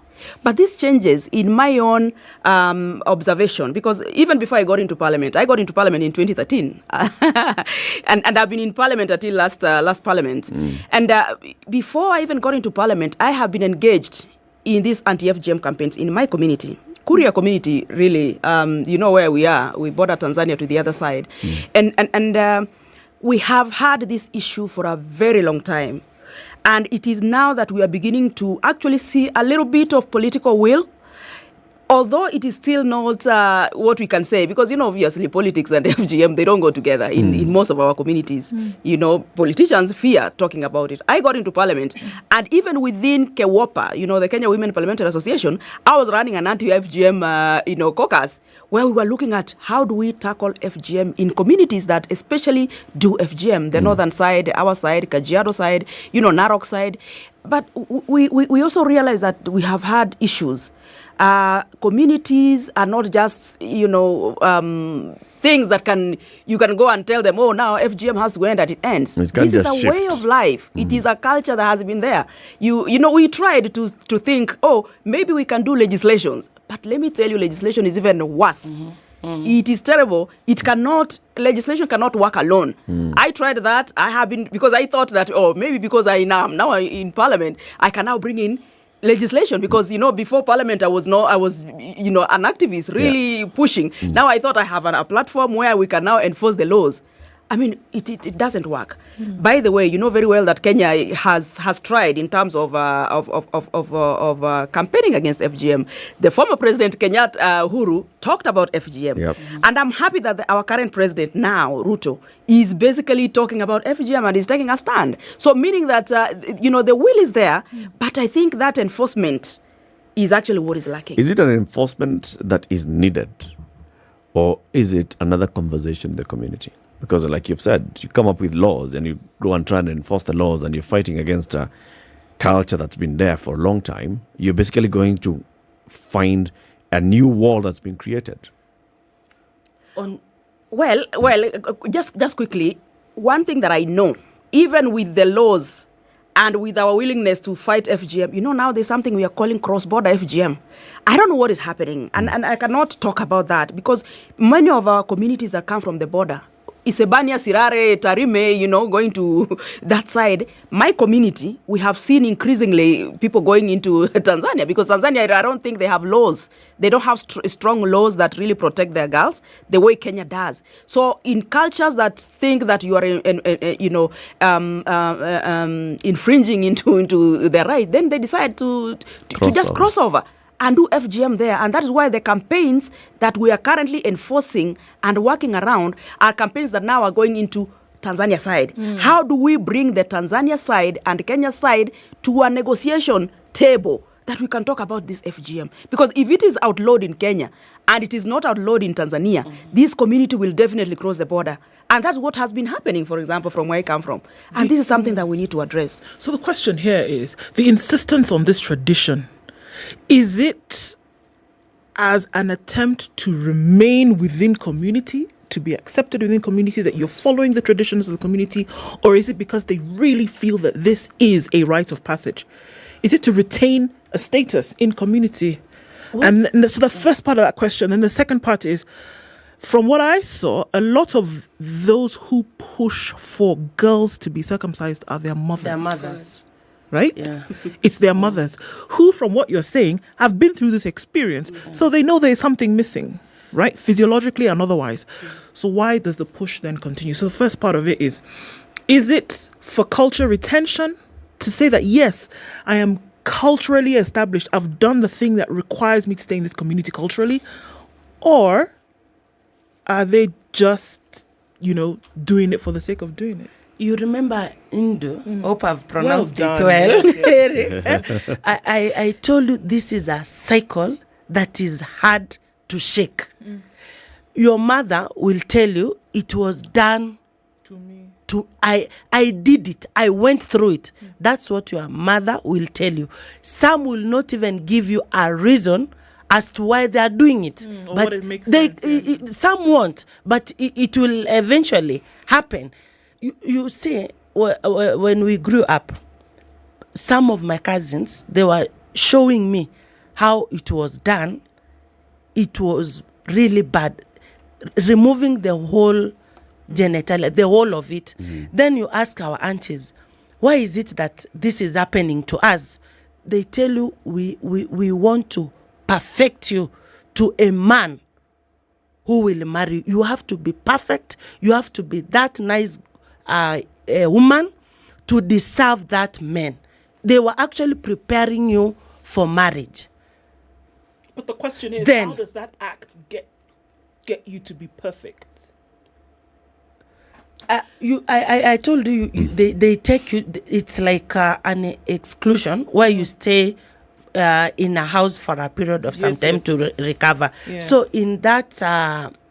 In that time is when they're that teaching time is you all when of you're this. told All right. Okay. Why this has happened to you. We want to prepare you for marriage. And again, culturally, I think there's something we're calling the social or cultural acceptance. Right. That is how it has always been.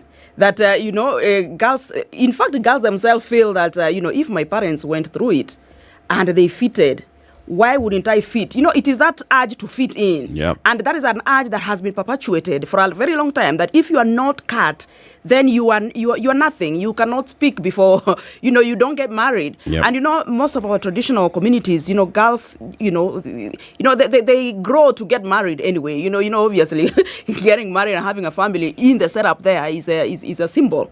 And so for girls, they also push it themselves. There are girls who are I want to move to the next level. I mean, you are culturally and socially brought up this way. You grow up wanting to move to the next level. You want to move from, this level where you're crawling to walking to running to going to school to now becoming a young adult into becoming an adult. I mean, everybody has that thing at the back of their mind. If you've been brought up this way, that the significant symbolic move from being called a child to now starting to be treated as an adult, to be given more respect in the society, is going through this ritual, you'll go through the ritual. Correct. Then you will, some of us started talking about anti-FGM when we left our home. You've grown up in that area. The only thing you discuss is, that is the only subject you have. The cultural interventions are, people will be telling you, I also went through it. We did it. In fact, your peers will laugh at you if you've not gone through the cut. Yeah. What are you sharing with them? What are you discussing? It's like nowadays women, when we sit in chamas, we discuss about taking good care of ourselves, taking good care of our children, going out for nyama choma and all kind of stuff. So when you are domiciled there, that is the only thing you talk about. Unless you get out of that cycle is when you will know that FGM is bad. As long as you are with the community, you will still embrace FGM. Let's take a break. When we come back, we'll continue this conversation. Our guests today, World Anti-FGM Day, are Doris Donya Aburis, the woman rep for Kisii County, and a former woman rep for Migori County, Danita Gatti, who is a gender, disability, and anti-FGM activist. These are our guests. This break at 2:30, we call it the Minute Maid break. Why, Ndu? So Minute Maid says take a minute and refresh from all these things that you think about right now. You're like, wow, okay, this is quite heavy, right? So take a Minute Maid break with Minute Maid and all the different flavors that are available, from the apple to the mango to the nectar. Don't worry. That's just, take a Minute Maid break and have an moment and declutter. It's 28 minutes to 8. We'll be back shortly. This is the Situation Room, the only way to start your day. The man who looks at a beautiful girl and doesn't talk to her will end up serving lunch at her wedding. Aye, City. Do like that. My father has killed a mouse. Will he fail to kill a man? Ameua panya. Small mammal, big mammal. Mtu atamshinda. I mean, I don't know. What are they saying? How are we comparison? I mean, you kill a mouse. What are they saying? What they're saying is, my father has killed a mouse. Will he fail to kill a man?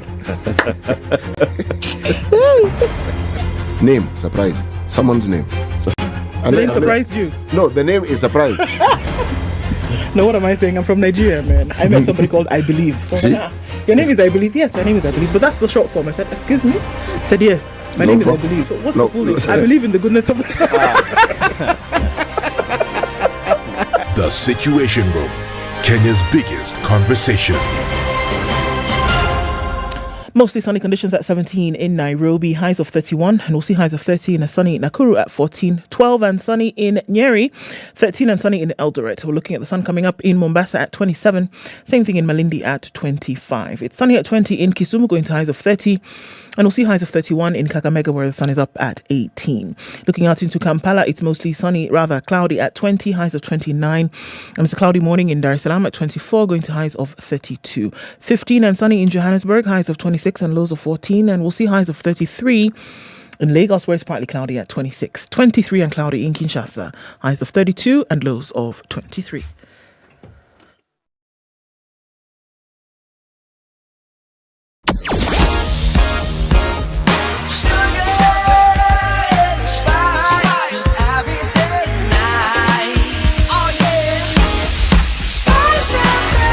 Spice up your life. Yikes. We're looking at heavy traffic coming off the Thika Superhighway. It is not letting up, and that's the thing. 1.2 million children are going to school today. Between today and the 13th, it looks like there will be some traffic in certain parts of the city and country as well. Moving out west, there's quite some traffic. Looking at west being Naivasha out towards Nakuru, we're seeing some buildup of traffic there as well. So, slow and steady wins the race, as they say. We're also looking at Limuru Road, quite heavy with traffic this morning. Into the CBD, it's a mishmash of traffic and there's a hive of activity coming off Gong Road. And then through to Naivasha Road out towards other parts. James Gishero really busy as well. So we're likely to see this extended for this morning. What can we say? Talk to us on SpiceFM KE on Twitter. Hopefully we can keep safe. There's been a couple of rumblings this morning, one accident here and there. Let's just be very careful this morning, even as we're trying to get where we're going quickly. All right, SpiceFM KE on Twitter.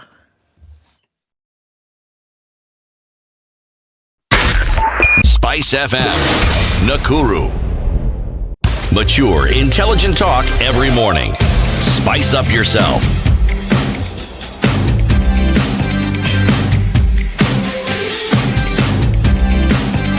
Mornings done right. 94.4 Spice FM, The conversation Nairobi. continues. This is a Situation Room.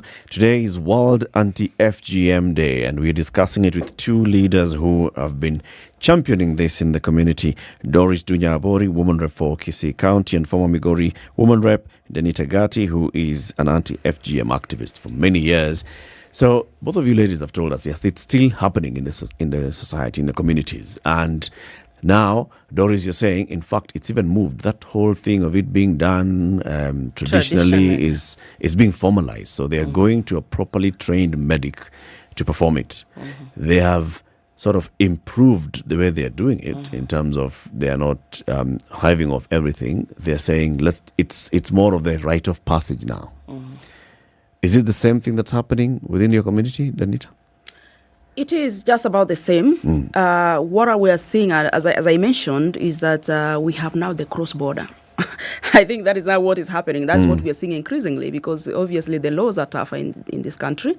And so they feel that it is easier. By the way, even as we speak today, today being it's actually the International Zero Tolerance Day on FGM.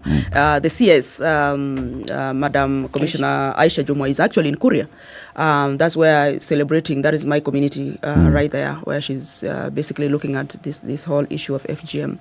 And for me, as a person who comes from the border, we have increasingly seen this happen. Medicalization of FGM, they call it medicalization, because thinking that going to the nurse and the doctor is good. But at the end of the day, that is FGM still.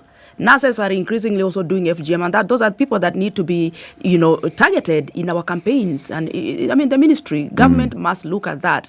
If we look at, for example, creating awareness around the issues of the Anti-FGM Prohibition Act that we have of 2011, you remember, we have all this information under that act, that law. Yep. But that information, again, at the grassroots level, now enforcement becomes a problem, because the chiefs, whoever is supposed to create that awareness, laws are there. We cannot say that we are short of laws in this country. On FGM, we have laws. Kenya is a signatory to so many laws that we have. But again, now the enforcement, who does the enforcement of these laws at the grassroots level? Who does the awareness of these laws at the community level? That is where the missing link is, and that is why FGM continues to go. You remember when the former president Kenyatta was in Canada? I remember at a huge conference, women conference called Women Deliver, where he actually pledged to end FGM by 2022. Yep. Now you cannot say you are ending FGM by 2022, and then 2022 December, you are seeing so many girls getting into rescue centers. Yep. I have tried personally. When I served as women rep Migori, my money that I received as National Government Affirmative Action Fund, I established a rescue center in Korea. But let me tell you, and this rescue center in Korea East, where I am born, where I am bred, this rescue center and many others that other women reps have put together, the rescue centers are not enough. That means you are actually kind of encouraging. What do you mean not enough? Yes. Rescue centers are good, yes. But what is the point of us not addressing FGM? and building rescue centers, we should actually be thinking of how do we reduce even these centers so that. So how do we address FGM, Washima? Because I've actually talked about this. We've had this conversation previously. The laws seem not to be working. So what is it that needs to work? And some of the arguments here have been advocated that, we look at FGM and we sort of, by even coming up with the laws, we are refusing to acknowledge the community's need for a rite of passage. Boys have a rite of passage. Whether it's done in hospital, it's a rite of passage for boys, and they know it very well. When you go through circumcision, you're now going to the next stage. Culturally, it's done. It's medically, it's being done. It's law. It's legal. Girls, we seem to want to say, no rite of passage. We're not coming up with a substitution for that rite of passage. There are alternative ways of passage. Okay. What are those? And are those the ones that are being advocated for in the community? These are the ones we should venture into, put more energy into. You take girls when they've closed school. They can even be trained still in school because we don't have that capacity of training them while they've closed down schools. They can be told that FGM is not actually no holy book advocates for FGM. No health benefits have been talked of when you've gone through the cut. Instead, it has so many disadvantages. There are those who die. What can you talk about it? Leave alone having problems while urinating, while menstruating. Leave alone, childbirth, even during having sex. Because when we talk of infibulation, kind of FGM, is where sometimes they stitch. If you've been stitched, you will definitely have problems during sex. Those ones are not talked. Leave all those aside. The only way we should do this is by education. Okay. Absolutely. So what programs are there for alternative rites of passage? The programs are, you bring all these social problems, even HIV, you tell them about teen pregnancies, you discourage. But what symbolic? Do you think there should be something symbolic Let me give you that signifies, that symbolizes that this is a rite of passage this girl has gone through? It's not just saying that you talk to your auntie. I don't think there's anything wrong with a rite of passage because they're practiced all over the world. Yep. There's nothing wrong with the rite of passage. For me, where the issue is that if you have something that poses a potential danger as opposed to an assistance, that's where the problem is. Because the studies have been done. People have talked about it for years. That there don't seem to be any merits over demerits of FGM. There don't seem to be any merits over. Yeah, that a girl, we've talked to girls who've gone through it. They've not been able to link that this cut then has contributed to them being seen as or being appreciated for themselves or somebody else as a woman. No benefit. No benefit. No benefit. Exactly. No benefit. No benefit. And these are girls who've said it themselves when they're thinking soberly minded. However, to change that, I understand the need for something just as symbolic when they say, okay, so now I'm getting on to the next level. Education is a big deal here for you to be able to make the difference. And it's not for the girls who are being cut. It's for the people who are entrenching the tradition, number one, and it's the people who are practicing it, number two, and number three, the people who are actually performing the acts. Right? But is there something else that can be done? If there is, what is being done? I'll give you an example, a glaring example. In Nigeria, there were the fattening houses of the Efik people in the rivers states. And this was when a young girl who was going to be married was taken into a fattening house for 3 to 6 months, and she was fattened, literally, because the men of the community believed that if she was fat and fair, she was more beautiful. But what happened is that you now had hundreds of women who were suffering from diabetes later. That they were dying from heart attacks. They were dying from being obese. So they were able to make the connection. It's an ancient practice, and it's starting to now become extinct. They made the link between fattening these girls and them dying before their 40th birthday. And the education went down to where people said, okay, there's got to be another way that we can prepare women for marriage. Yeah, and that's the thing. What can be done? If we're saying that there must be this preparation period, what do people hold dear in tradition that can be used to say, look, there are other ways that can prepare you for womanhood? We all know women are prepared, you're learned, you're taught how to cook, you're taught how to take care of a man, etc., etc. Can there be other ways that this can be done? I think we have all agreed that education is key. Those education campaigns, because at the end of the day, this education, when girls belong to school, the issue of school is extremely important. And those are the campaigns that we have been running. Because girls do not belong to those needles and razors. Yes. We have been raising campaigns and talking about the issue of education. Girls belong to schools. If they're in school, they are safer. But I can tell you, this FGM issue is not a one dimension. Absolutely. A lot of stakeholders, multi-sectoral approach is needed on this FGM. We cannot say we as leaders are going to end FGM. We have parents, we have even the teachers. We have run campaigns and girls club and anti-FGM clubs in schools. Talked about the dangers. So that the teachers are able to also be trained to be, to understand the dangers and also talk to them. Because teachers, apart from the parents, teachers are the next parents of these children at school. We have engaged these teachers. We have engaged even the church. Let me tell you one thing. The church, the religious institution must declare their stand on FGM.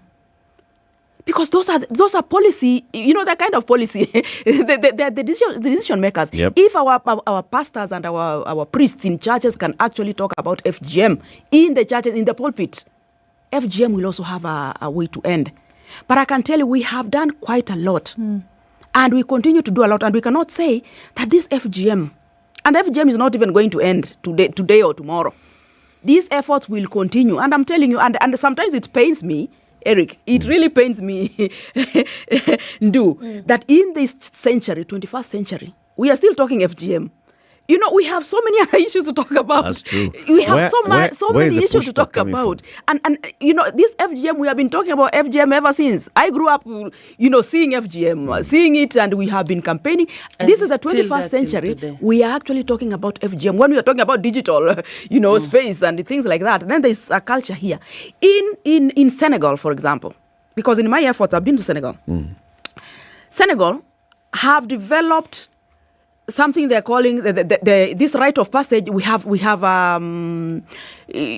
things that they sign. What is it called? Declarations. Now we have tried also the declarations in my community and even the Kisi community. Who signs the declaration? These declarations are signed by the village elders, the leaders, the cultural. Those so the people community who control influencers. Community influencers. These are the people who actually usually sign these declarations, and because there are people who saying what we commit to ending FGM by this. But do those declarations translate? That is the question. Where does the pushback come from? What is it that those that say that listen to all these conversations? I mean, you've been campaigning against FGM for over 30 years now, Danita. I've known you. You have been pushing this conversation. People are aware. People are aware of the law. People are aware of the campaigns against FGM. People have heard all these things. What is it that they push back on? Why are they resisting? People must just stop being selfish. Let me tell you, this poverty issue. Wait. The resistance is poverty? Explain. The other resistance is this. People are also looking for money. Let me tell you, the moment we stop looking at FGM as a money-making venture is when we will stop this FGM. Unless you understand where FGM comes from and those preparations that go into undertaking FGM, in most of our communities, when it is the season for FGM, that is when because every person who performs, the perpetrator or the cutter, the person who cuts, is usually paid. The community is fed. And it is a party. And people are making merry. It is a festive season. Right. Unless we address the root causes, which is poverty, how then do we ensure that our people actually get out of poverty? What business, what economic empowerment venture can we give to our community so that they engage there? So that they leave this issue of making money and minting millions out of girls. Mheshimiwa Doris, if we trace back, and I don't know how much of this we've actually done, because usually to sort out an issue in the present, sometimes if you go back historically, that will give you a clue as to then how you can sort it out in the present. So many, many years ago, however many's there were, the initial practice of FGM, or female circumcision, because, I mean, FGM took on this name later, of female circumcision. Do we know why it was practiced? What did they hope to achieve? Because then we couldn't say that it was a poverty issue. It was community, it was tradition. What was the reason why they did it? The traditional excisors and their livelihood out of it. They were paid. Then the girls were told, if we cut off, it's a way of controlling your sexual urge. Okay. You won't be hyper. That's what promiscuous. That's what girls were told. Then later on, I could ask myself, yes, you've controlled their sexual urge when they're young. When they grow old, and they, of course, women, you will need that urge. What will you do? That is the point. Now we started educating against FGM. So if you're a young girl and your parents are telling you, Kwamboka, if you go through the cut, definitely your sexual urge won't be high. You will not be running around needing these small boys. That has helped at your tender age. But what of? That was one way of cooling down their sexual urge. Was this which was actually wrong. the Very case? wrong. Or was this advanced by people who were pushing against the FGM, so came up with a message? Because I always try to connect. So boys go through the cut, okay? Because all these communities that practice FGM, they also practice male circumcision. So boys go through the cut. And then there's those whole rite of passage. This is now what you become. Now you become a Moran, a warrior. You're supposed to go and fend for the community, protect for the community, protect the community and all. And you will get married and you will have children and all this and the other. Girls are going through the cut as well. Everything else you've said. They're being taught, now you've become a young girl, you become a young woman, now you have responsibilities in the home, you have all these responsibilities. At what point is the issue of control the sexual urge being given to the girl and not to the boys? That's the thing. I think that's the question. Are we sure that that FGM was actually not only a rite of passage, but it was more of some sort of sexual emasculation of women? Are we really sure? That's what we are told. That was the message. Is there anything that logically connects those dots? Because for me, it doesn't. Exactly. And I think you've just nailed it, Eric, because that is the thing.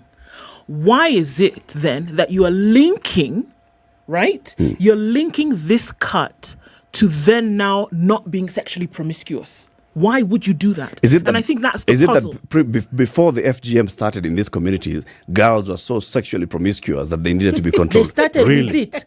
It was there. Was there anything that shows us that prior to FGM, girls in these communities were promiscuous? I think I've always asked myself, do you want to tell me that girls who are actually cut are less promiscuous That's the thing. than those who are who That was the belief. You know?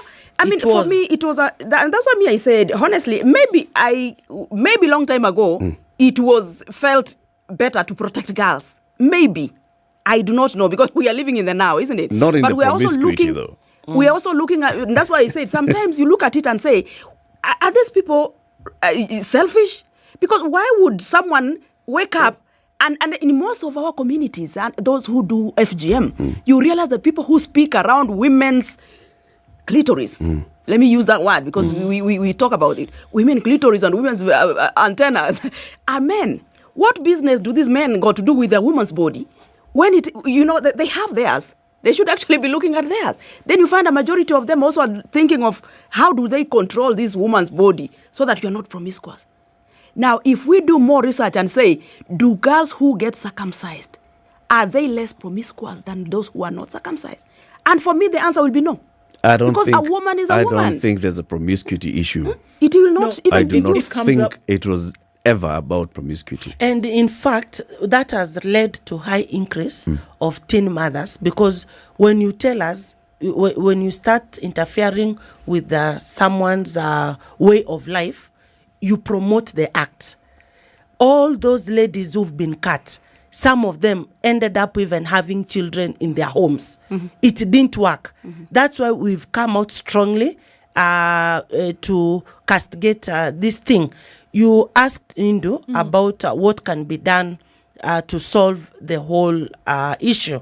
First of all, we have what we call education, which we've insisted on. We have laws and policies which need to be enforced. Then we have the cultural interventions. These are cultural interventions. We will have the exercises telling girls about the merits of FGM, because we have no merits. Every act ends up to disadvantage the young girls. So if we did on these three things and we intensified, believe you me, we will have a good fight on FGM. Those three things. No magic will come. No magic. We just take them through education. We have the cultural interventions and then our laws and policies. Period. Eric, we have had professionals. We have had professionals who come from communities that practice FGM. Yep. And these professionals are they're avoiding talking about FGM. And for me, that has been my finding in my entire line of, if professionals can engage their communities than coming to live in Nairobi and leave, girls to suffer at the grassroots there, I think it can also have a different change. Towards the end of last year, I had a professional engagement in my community. And I remember that time we had Honorable Rachel Shabesh there. We had the county commissioner. We were engaging the professionals. And the professionals were actually saying, we need economic empowerment for our people. Communities that practice FGM are poor communities. They use this as a money-making season. They make money. How do we address the issue of FGM through economic empowerment? How do we ensure that girls belong to schools, even when, we have constructed these centers?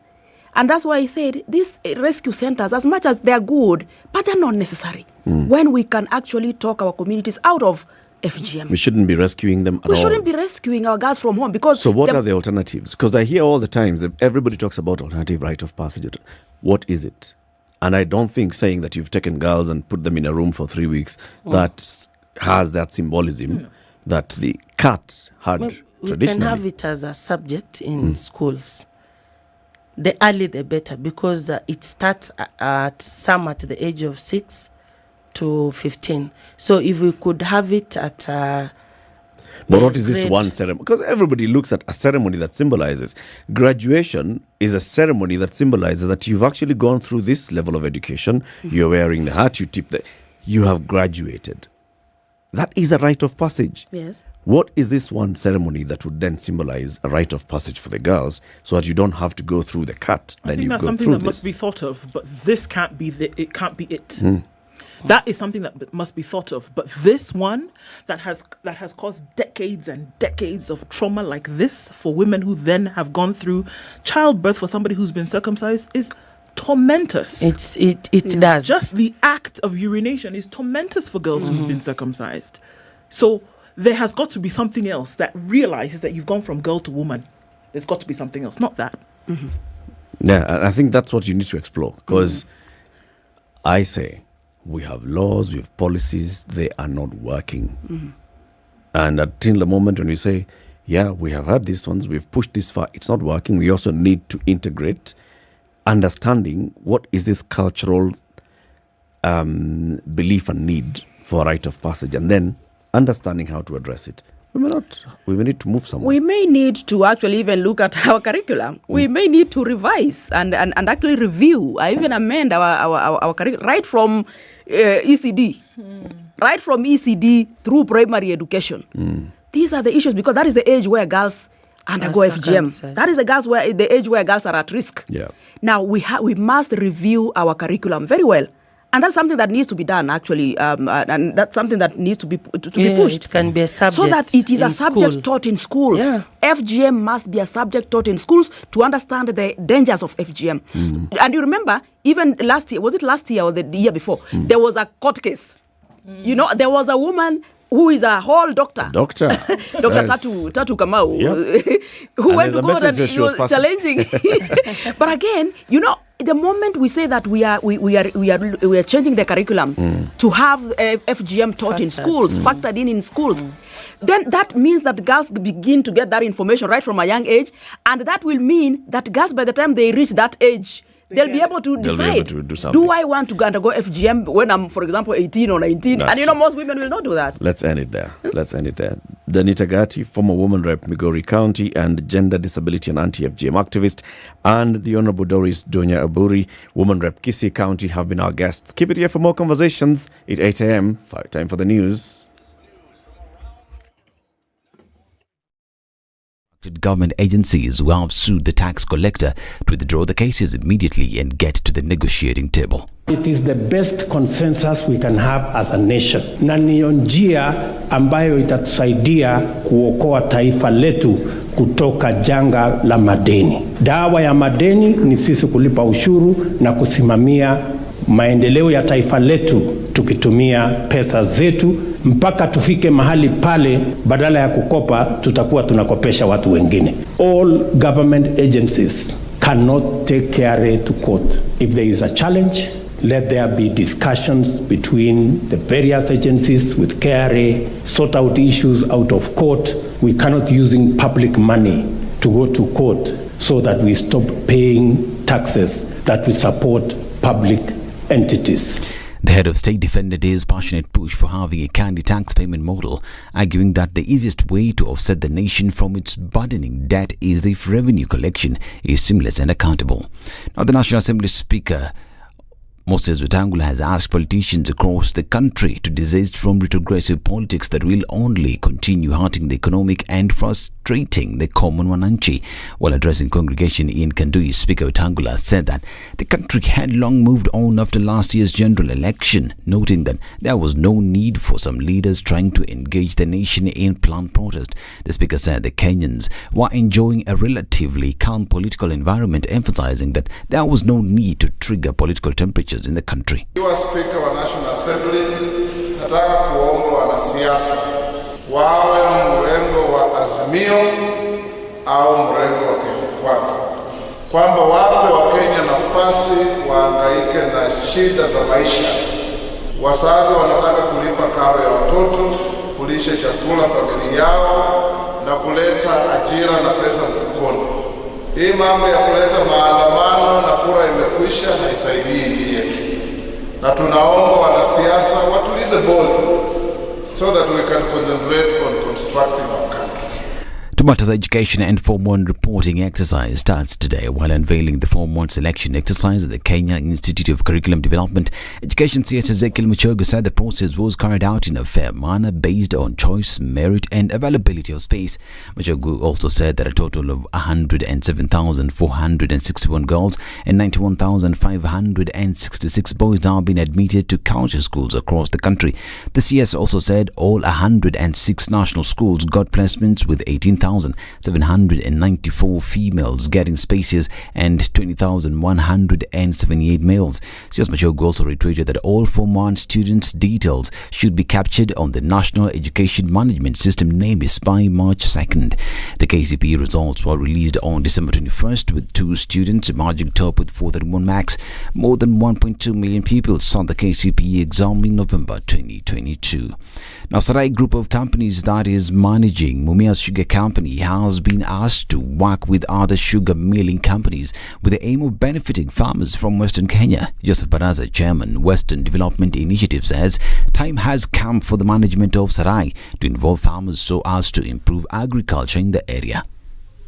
Hizi kampuni wakati zilikuwa zikinawiri, zilibuniwa kuwa kama ngazi kati ya wakulima wa miwa na kampuni ya Mumias. Kwa hivyo langu ni kuomba managers wa kampuni ya Mumias waweze kukutana na kampuni hizi ili wakaweze kuona jinsi wakulima watakavyonufaika kwa mipango ambayo Mumias Sugar Company imesema ya kwamba inatazamia kuanzisha, kuona ya kwamba wakulima wamerejelea upanzi wa miwa.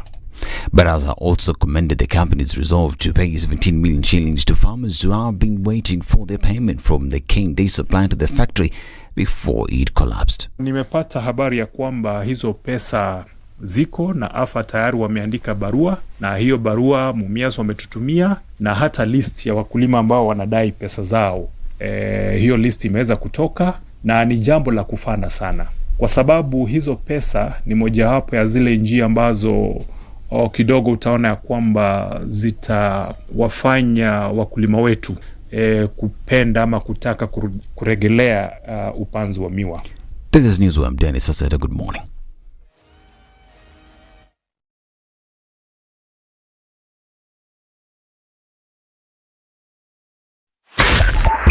.5 Spice FM, Kisumu.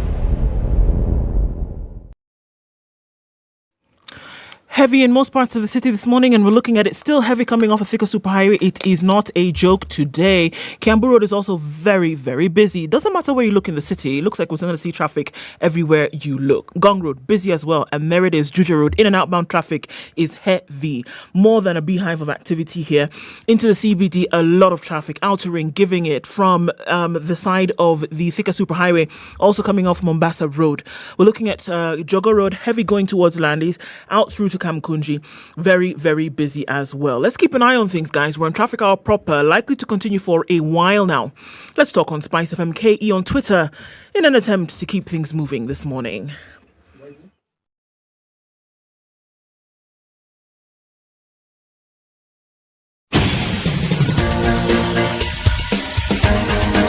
This is the Situation Room, the home of hard-hitting political commentary and penetrating insights about the state of the nation. This is a talk radio experience like no other. The Situation Room, a place for hard truths, debates, and elevated conversations. The Situation Room, witty, political, engaging, deep, controversial. In the room, we have C.T. Muga, researcher, academic, seasoned political observer, a fountain of wisdom in these politically uncertain times. Ndu Oko, Nigerian by birth, Kenyan by choice, communications expert, Pan-Africanist, a truth seeker and believer in people power, and Eric Latif, agent provocateur, the man in the chair, seasoned journalist, news hound, a man who believes in punching up, not down.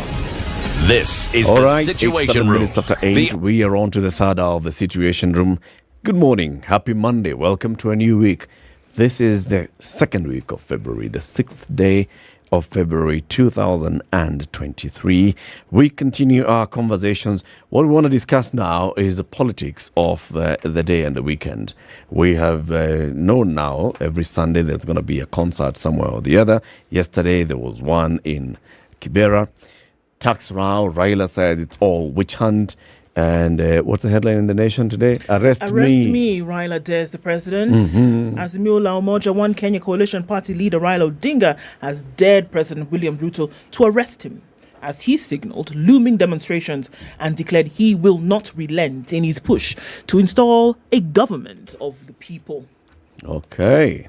Professor Makao Mutua, who was the spokesperson for the Azimio La Umoja One Kenya Alliance Coalition presidential candidate, is our guest. I welcome him with the day's proverb. So CT is away, and he left me the proverbs. The proverbs this week are from Malawi. Here goes a proverb. If you dip your arm into the pickle pot, let it be up to the elbow. If you dip your arm into the pickle pot, let it be up to the elbow. Professor, good morning. That sounds painful. Yeah. Why would you do that? It's hard to understand exactly what It's hard to understand what. Yeah. So what's a pickle pot? What the hell is that? Does anyone know what it's that is? It's a place where you pickle stuff. Doesn't matter where you're pickling. What's your pickling? And what are you pickling with? Is it with vinegar or is it with brine? Yeah, brine. Yeah.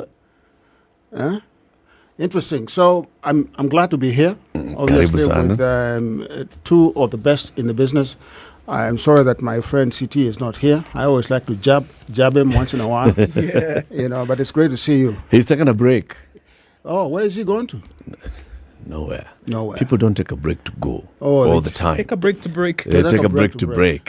Yes. I see. How are you keeping, Prof? I'm doing very well. I just came from Nigeria. I was in Abuja. I know my sister has ancestry there. A great city. Enjoyed it very much. Yeah. How does it look? Did you get the campaign fever when you were there?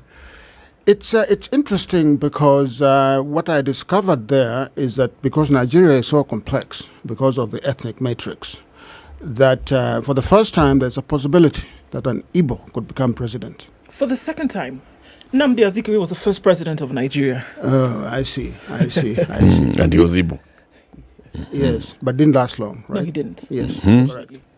Yeah. So there's a likelihood that... There's a likelihood. Yeah. Otherwise, the gentleman from the north might get it. It's interesting. Which would upset the apple cart because Buhari is also It'll be from two there. northerners back to back. Yeah, back to back. Atiku, since military Nigeria, Yes. has contested in every election Yes. since. Yeah, and I think that is why people think he also has a chance, because people feel sorry for him, because people think that actually Buhari did not win the election. Yes. I think they had a rigged affair, if you want to put it that way. Sound familiar? Back into the country. Yes, sir. A lot has been happening over the last couple of weeks. We've been seeing the Azimio Brigade, holding rallies on Sundays. We have decided that on this show we call them concerts because it's a Sunday afternoon of pure high-octane entertainment. 6 p.m., everybody go back home, back to your usual problems. Monday, you wake up to your usual life until next weekend. So yesterday, there was one in Kibera. Did you attend it? Yes, of course, but Eric, if you permit me. We will go on, and the permission has been granted. Yes. But bring out your issues later. Yes, no. You attended yesterday's rally. Yeah, I did, but I'm not bringing out an issue right now. I just want to correct you. Yes. It is not a concert. What is it? It's a serious political affair. A concert suggests some form of entertainment, some kind of jamboree. With people not being very serious. I think if you've been to any of our rallies over the last 3 weeks, we've had 3. We went Kamukunchi first, and then of course we went to Jacaranda, and yesterday we went to Kibera. Yep. They are very, very serious affairs. Yeah, serious political affairs. To be sure, high octane. Yeah. But high octane, very serious political rallies. Affairs, yeah. Okay. Absolutely.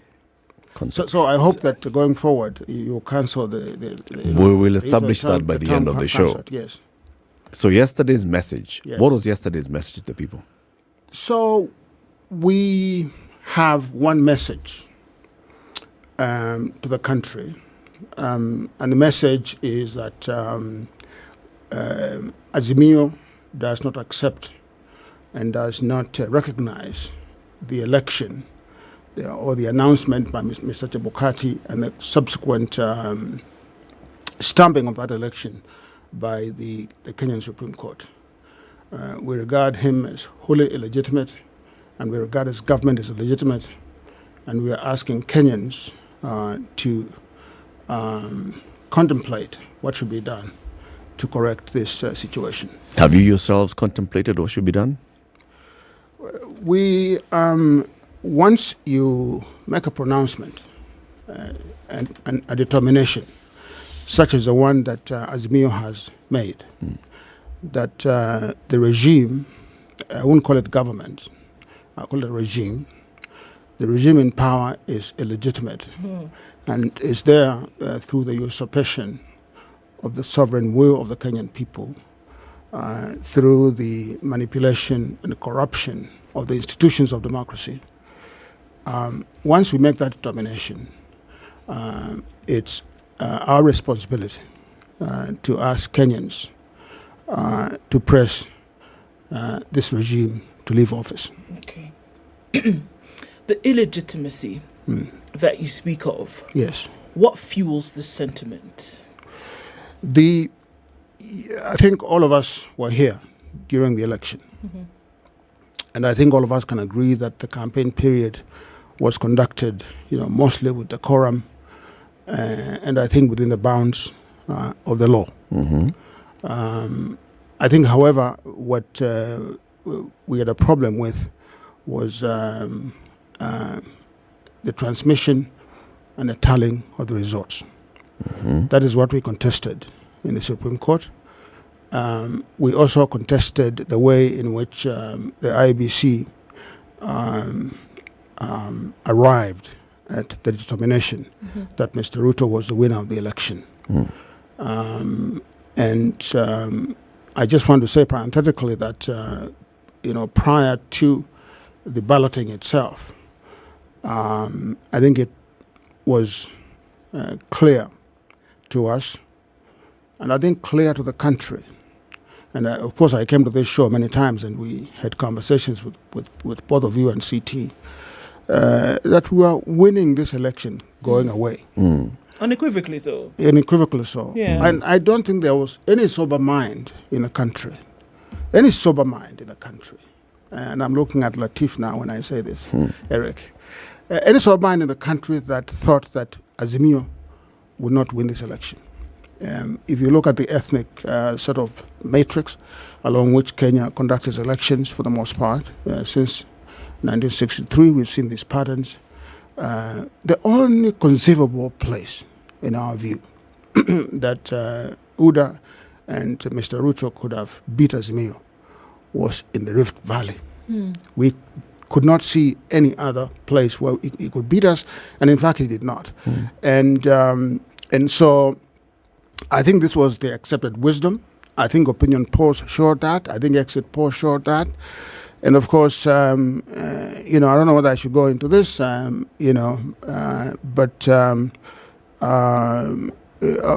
after the election, we did our own research. We've been looking at data, sifting through it, and trying to establish what exactly happened. And we came to the conclusion ourselves that there was no conceivable way we could have lost the election. And then, of course, lo and behold, a whistleblower comes out with data that I think we find very credible. Okay. You must understand, you must appreciate, the complexity of all of this and the layers then that people have to pull back. So the question is, and speaking to you, I think helps here, because then one would hope that you would look at this regardless of where your, political affiliations lie. Correct. To say that you would be objective in this matter. And then ask the question, is this agitation because Raila Odinga did not win the election? Or is this agitation because truly there is a seeking for the political processes in this country then to be made right? Yeah. So, I think it's a very good question. And obviously, you know that I was a partisan in the election. But also I'm a Kenyan.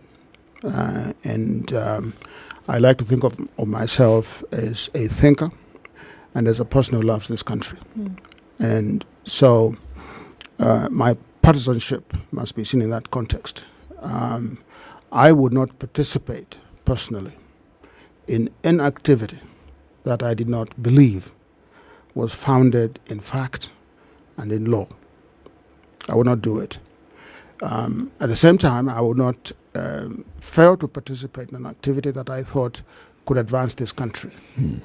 We know for a fact that in this country's history, and I think I said this last time I was here, only 2 elections have been free and fair, reflected the will of the people of this country.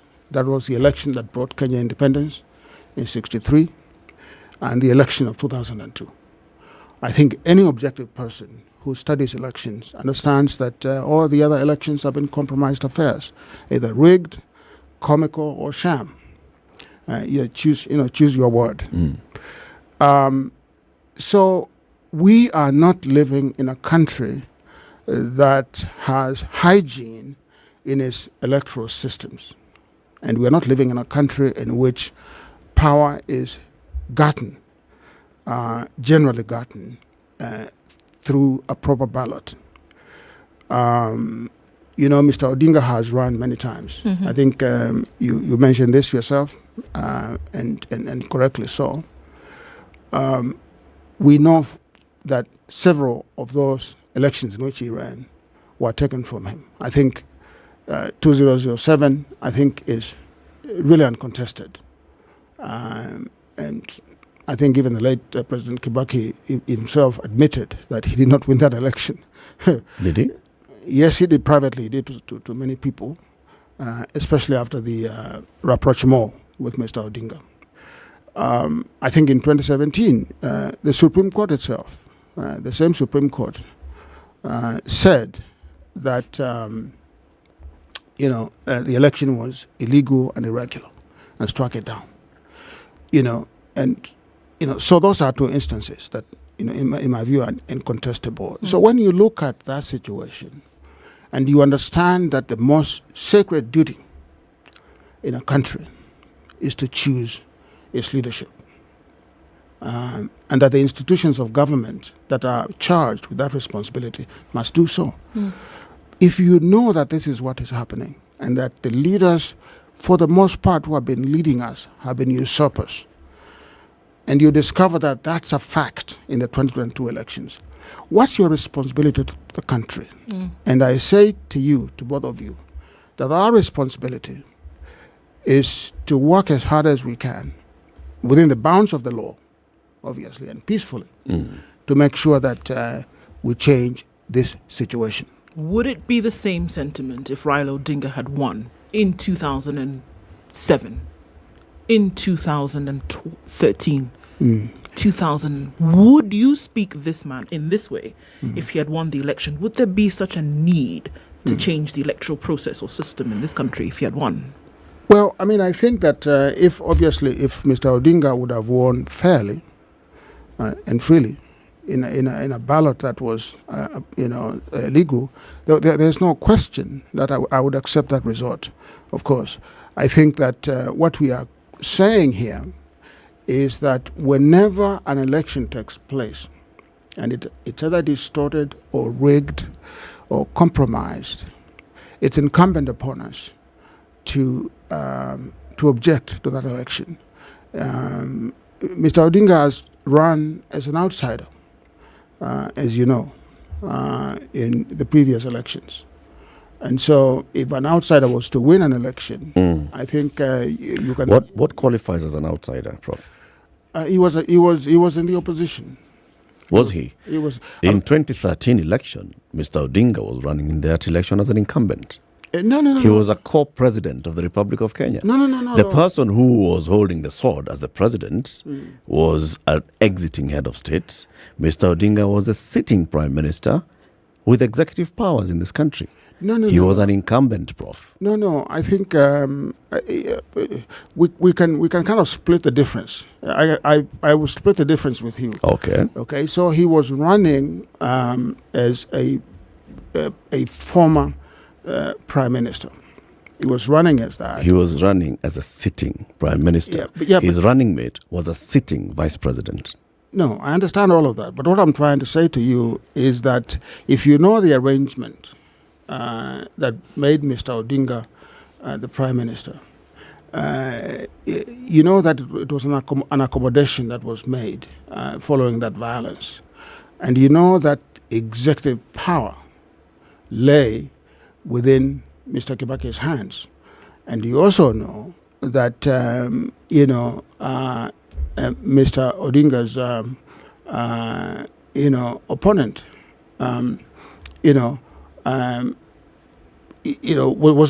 was supported by the system. You know that in 2013. Which system? The state. Okay. Yeah, the state. So Mr. Odinga did not get the support of the state in that election in 2013, although he was running. So that qualifies him as an outsider because it qualifies him as an outsider. He was not getting the state support. Yeah, because ODM was still an opposition political party. Okay. So, but it is to say that, and I think I made this point when CT was here last time, to say that this country has two political orientations throughout its history. There is the left of center, and there is the right of center. And if you look at the structure of the state and its ideology, and I think this is true of many African countries, including your beloved Nigeria, our beloved Nigeria, I should say, is a part of our continent. Welcome. You know, that the right of center tends to capture power in this country. The left has really never, the left of center has never really captured power in this country. They have always been outsiders.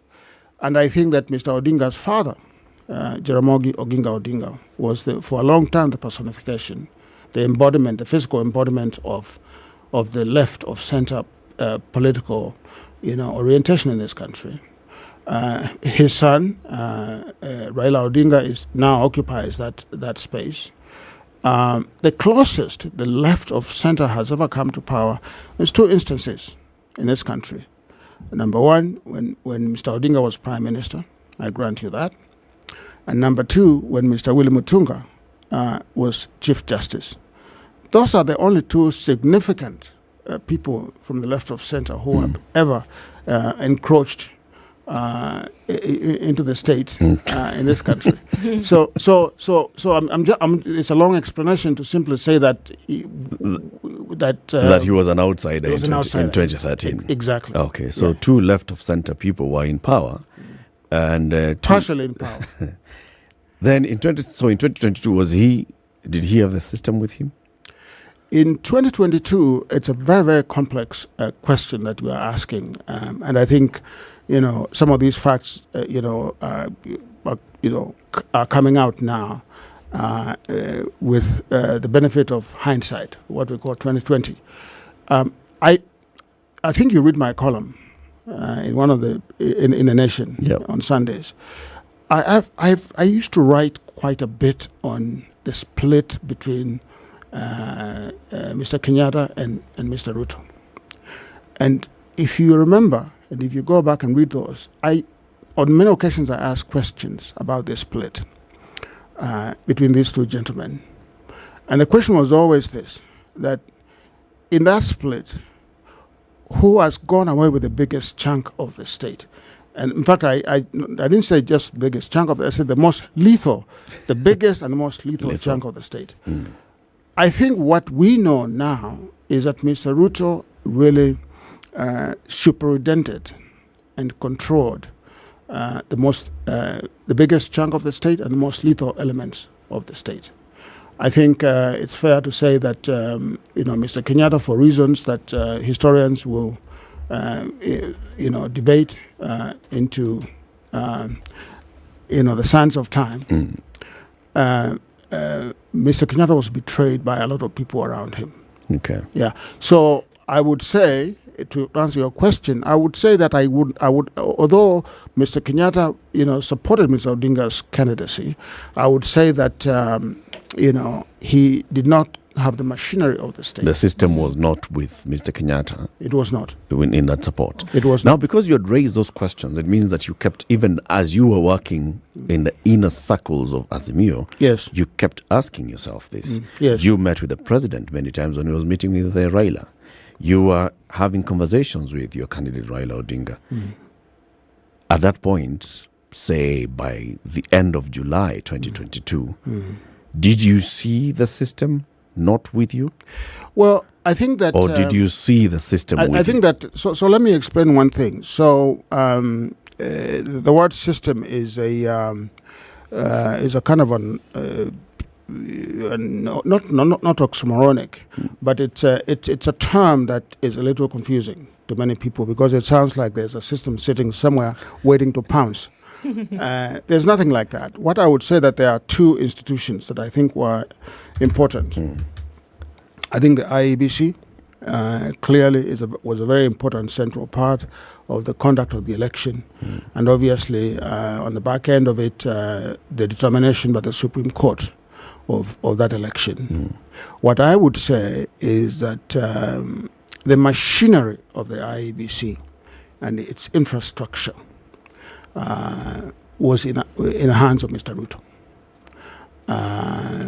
And I think that the actual powers that be within the IEBC and working with other fractions of the state. And I will just use the word fractions. I'm not talking in tongues here. I'm just speaking English.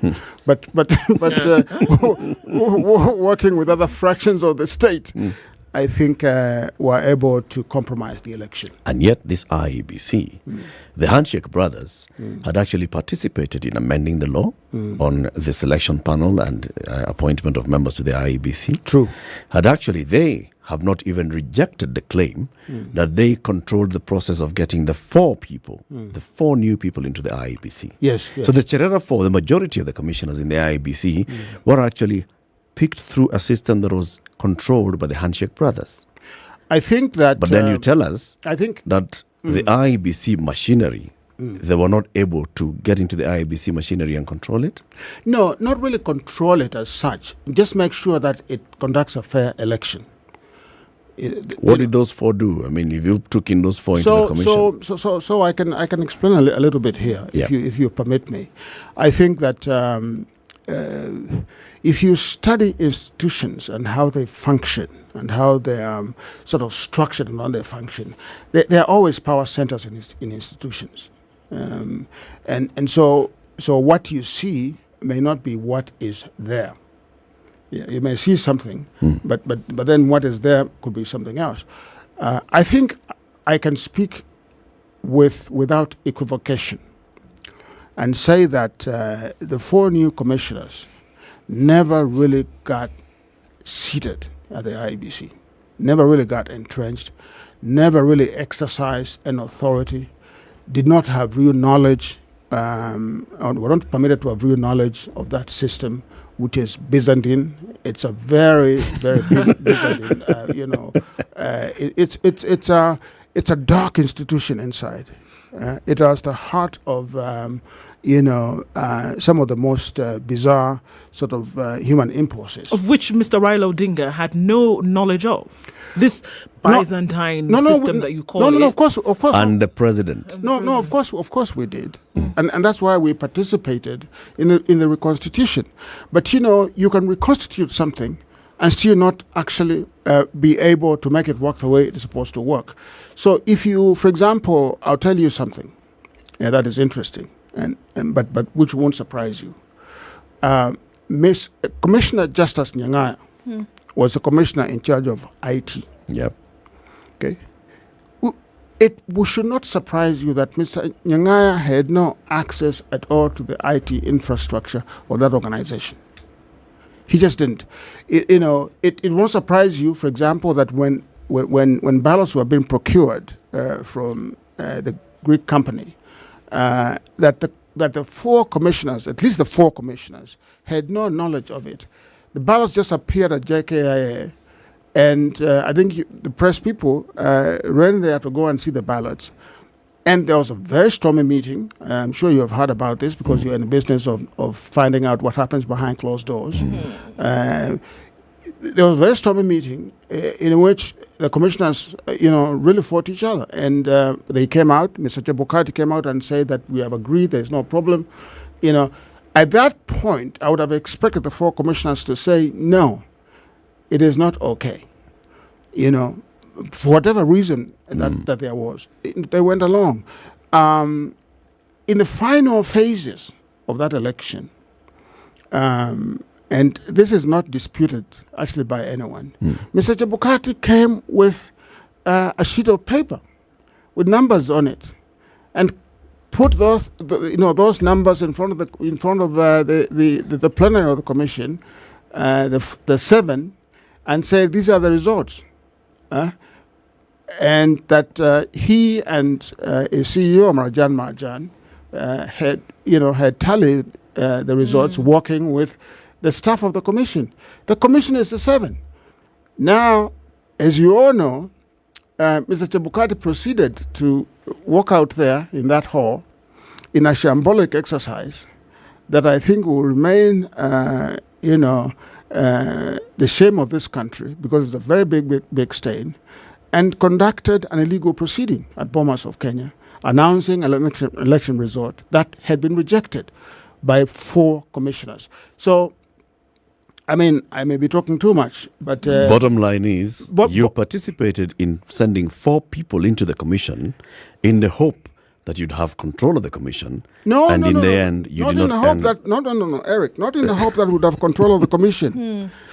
In the hope that the commission will conduct a free and fair election. Okay. We didn't want to control the commission. Okay. Yeah. So in the hope that the commission will conduct a free and fair election. Correct. In your translation of free and fair. Correct. And in the end, the commission conducted an election that in your translation was not free and fair, despite having a majority of the commissioners. I would say that the balloting, by the people of this country, was properly done. I would not, doubt the balloting.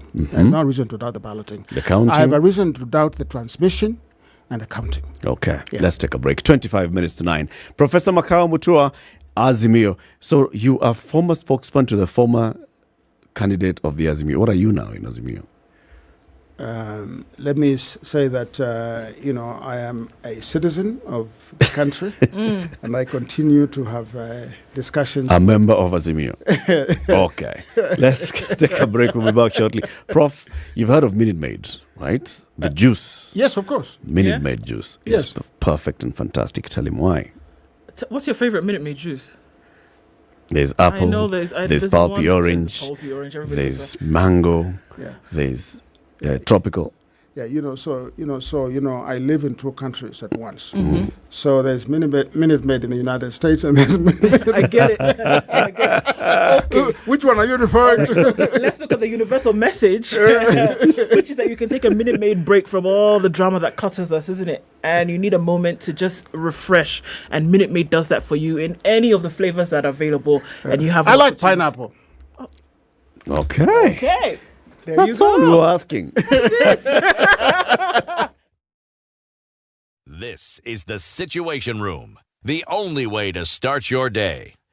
Thank you very much, Eric, and it's good to be at the Situation Room. Always a pleasure coming here. This is the most challenging interview panel in Kenya. You guys are very well informed, and as you can see, Charles today, very philosophical. To be poor in this country is the greatest sin you can commit, not just from a legal perspective, but from life generally. It is very, very skewed. We've just heard on the floor of Parliament, just most recently, a leader within the ODM saying that Sisi ni ng'ombe is a baba. Yeah. Which means that you are willing to be milked dry. Hapo. You cannot force me to believe. I'll give way. If it's land that I'm told to return to you, I will. Okay? Because the court has said so. But I'll continue saying, watu wamenirusha. That's all that I'm doing. The Situation Room, Kenya's biggest conversation. All right, so we're looking at sunny conditions in Nairobi this morning, likely to go to highs of 31 and lows of 16. We'll see highs of 30 in a sunny Nakuru at 16, and it's 16 and sunny in Nyeri, going to highs of 29. 27 will be the high in a sunny Eldoret at 15. Mostly sunny conditions at 28 in Mombasa, and it's sunny at 27 in Malindi. The sun is up in Kisumu as well at 22, going to highs of 30, and we'll see highs of 31 in a sunny Kakamega at 23. Out in Kampala, it's 22 and sunny, highs of 29, and Dar es Salaam will be cloudy for most of today at 26, currently going to highs of 32. It's 18 and sunny in Johannesburg, highs of 26 and lows of 14, and it's partly cloudy in Lagos at 26, which will see highs of 33 through Monday. Highs of 32 is what will be realized in Kinshasa. It's currently mostly cloudy at 23.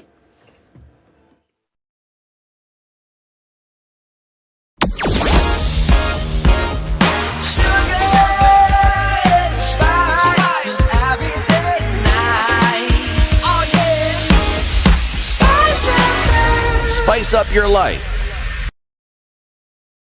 All right, it's a heavy Monday. It's continuing in many parts of the city today. We're looking at heavy traffic, slower than usual, with delays for folks up to 32 minutes today. Heavy on Juja Road, and looking at north of that, the Thika Superhighway, very busy traffic as well, all being connected by Outer Ring. Coming in from well into Kiambu County, we have traffic that's coming up as far back as Githurai today. Not funny.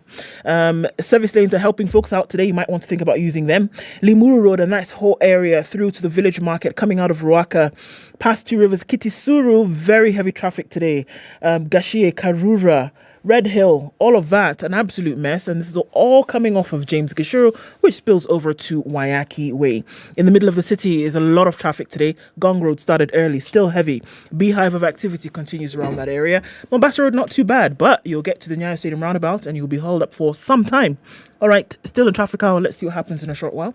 Talk to us on SpiceFM KE on Twitter.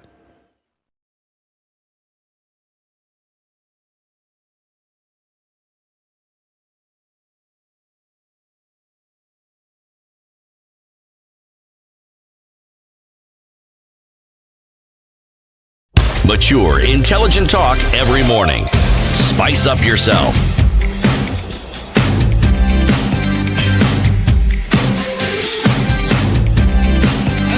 Mornings done right.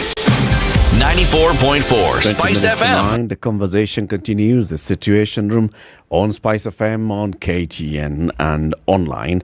Our guest is Professor Makao Mutua, distinguished law professor, an advocate for human rights and democracy in this country for very many years, and even across the globe and across Africa. We are talking about what we've been seeing now. You say 3 successive rallies every Sunday from started with Kamkunji into Jacaranda and into Kibera yesterday. Yes. And they said your message is one. Yes. You do not recognize this government as being legitimately in office. Yeah. And so you're having a conversation with Kenyans to do what? We're having a conversation on that particular question, that being sort of the overarching message.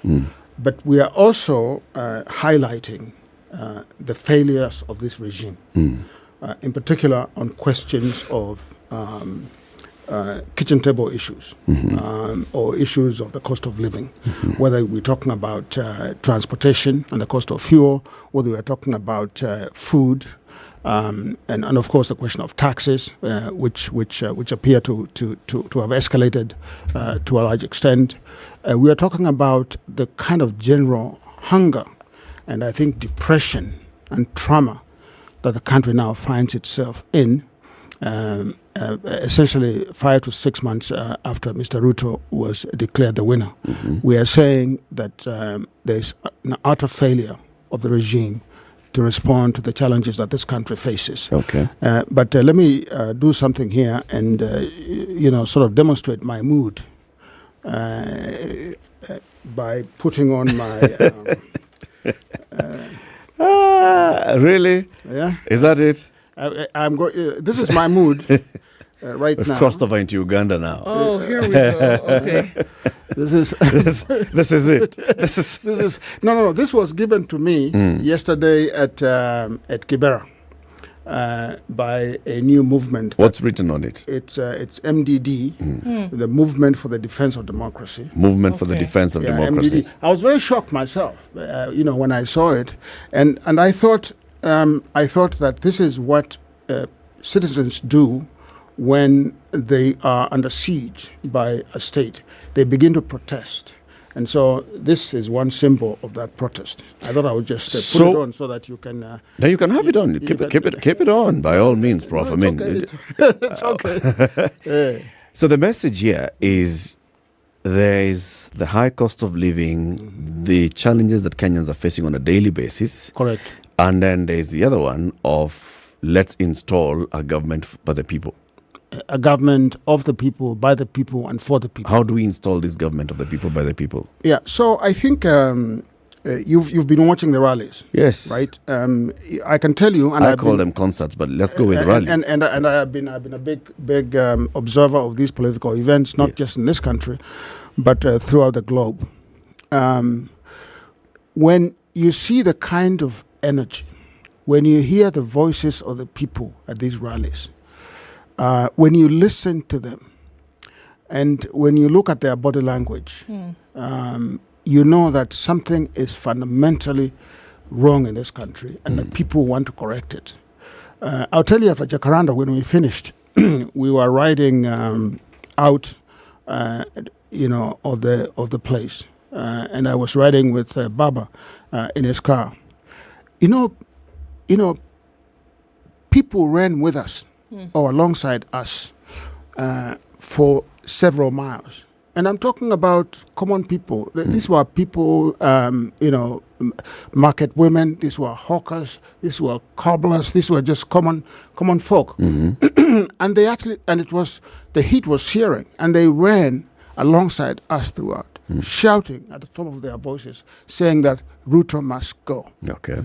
When you see that kind of energy, then the people of this country are willing to reclaim their victory and to take their country back. Yesterday at Kibera, they kept on asking, us, when are you going to, allow us to go to State House to take over this country? That is not up to us to decide. What's your answer? Those are issues that let the people decide. The people will decide. If the people decide to go to State House tomorrow, you'll be okay with it. Of course, I'll be okay with it, because there is no power above the sovereignty of the people in any country. There is not. You saw what happened in Sri Lanka. Yeah. I would not call that an affair that is outside the realm of history. That is a historical development. Yeah. There's nothing to say that could not happen in Kenya. So all I can say to you is this: we've asked our people to be peaceful and to act within the bounds of the law, to demonstrate, to lay siege on a public establishment is a constitutional right of anyone. Yeah. People can come and lay siege on any building in this country. If people decide to do that, so be it. Okay? So I just wanted to... So where do you draw the line, Prof? Yes. Between what you call laying siege as a democratic right of people expressing themselves, yes, and what you'd call laying siege in other jurisdictions where it's called an insurrection, an attack on democracy. Raila Odinga tweeted on the 9th of January this year, the attack on democracy and peaceful transfer of power in Brazil is deeply troubling and it saddens me. We support Lula da Silva and all who believe in the power of democracy and Brazil's democratic institutions and its people. We must defend the values that underpin our societies. Professor Makao Mutua tweeted on the 3rd of February 2021, Kenyans need to remember that of the three branches of government, it was largely the independent judiciary that stopped Donald Trump from stealing and overturning the US election. Correct. Where do you draw the line? Well, between the people of America expressing themselves and pouring into the institutions that they feel represent what they want to talk about, the people of Brazil doing the same, the people of Sri Lanka doing the same, and the people of Kenya doing the same.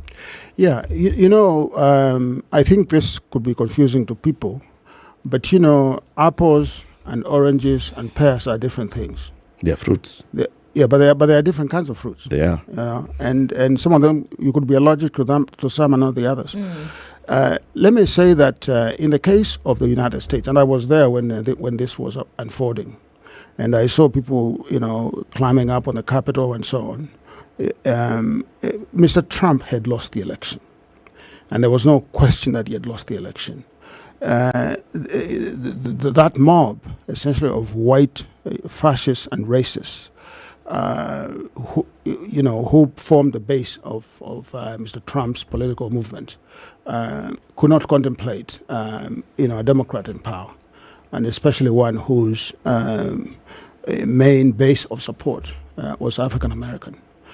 So we know that that is what was happening. There's a racist coup attempt. Okay. In the case of Brazil, Bolsonaro is a similar, apple to Mr. Trump. He lost the election, and he lost fairly to Mr. Lula, and I don't think there was any question about it. So there's no inconsistency in us condemning the breach of government institutions in the United States and the breach of government institutions in Brazil. Here in this, in Sri Lanka, and of course there's Sri Lanka, where the people decide we're going to go and evict these people from the state house, and of course we support that, because it was clear it's a people's movement, unhappy with a regime that had failed to deliver. Okay.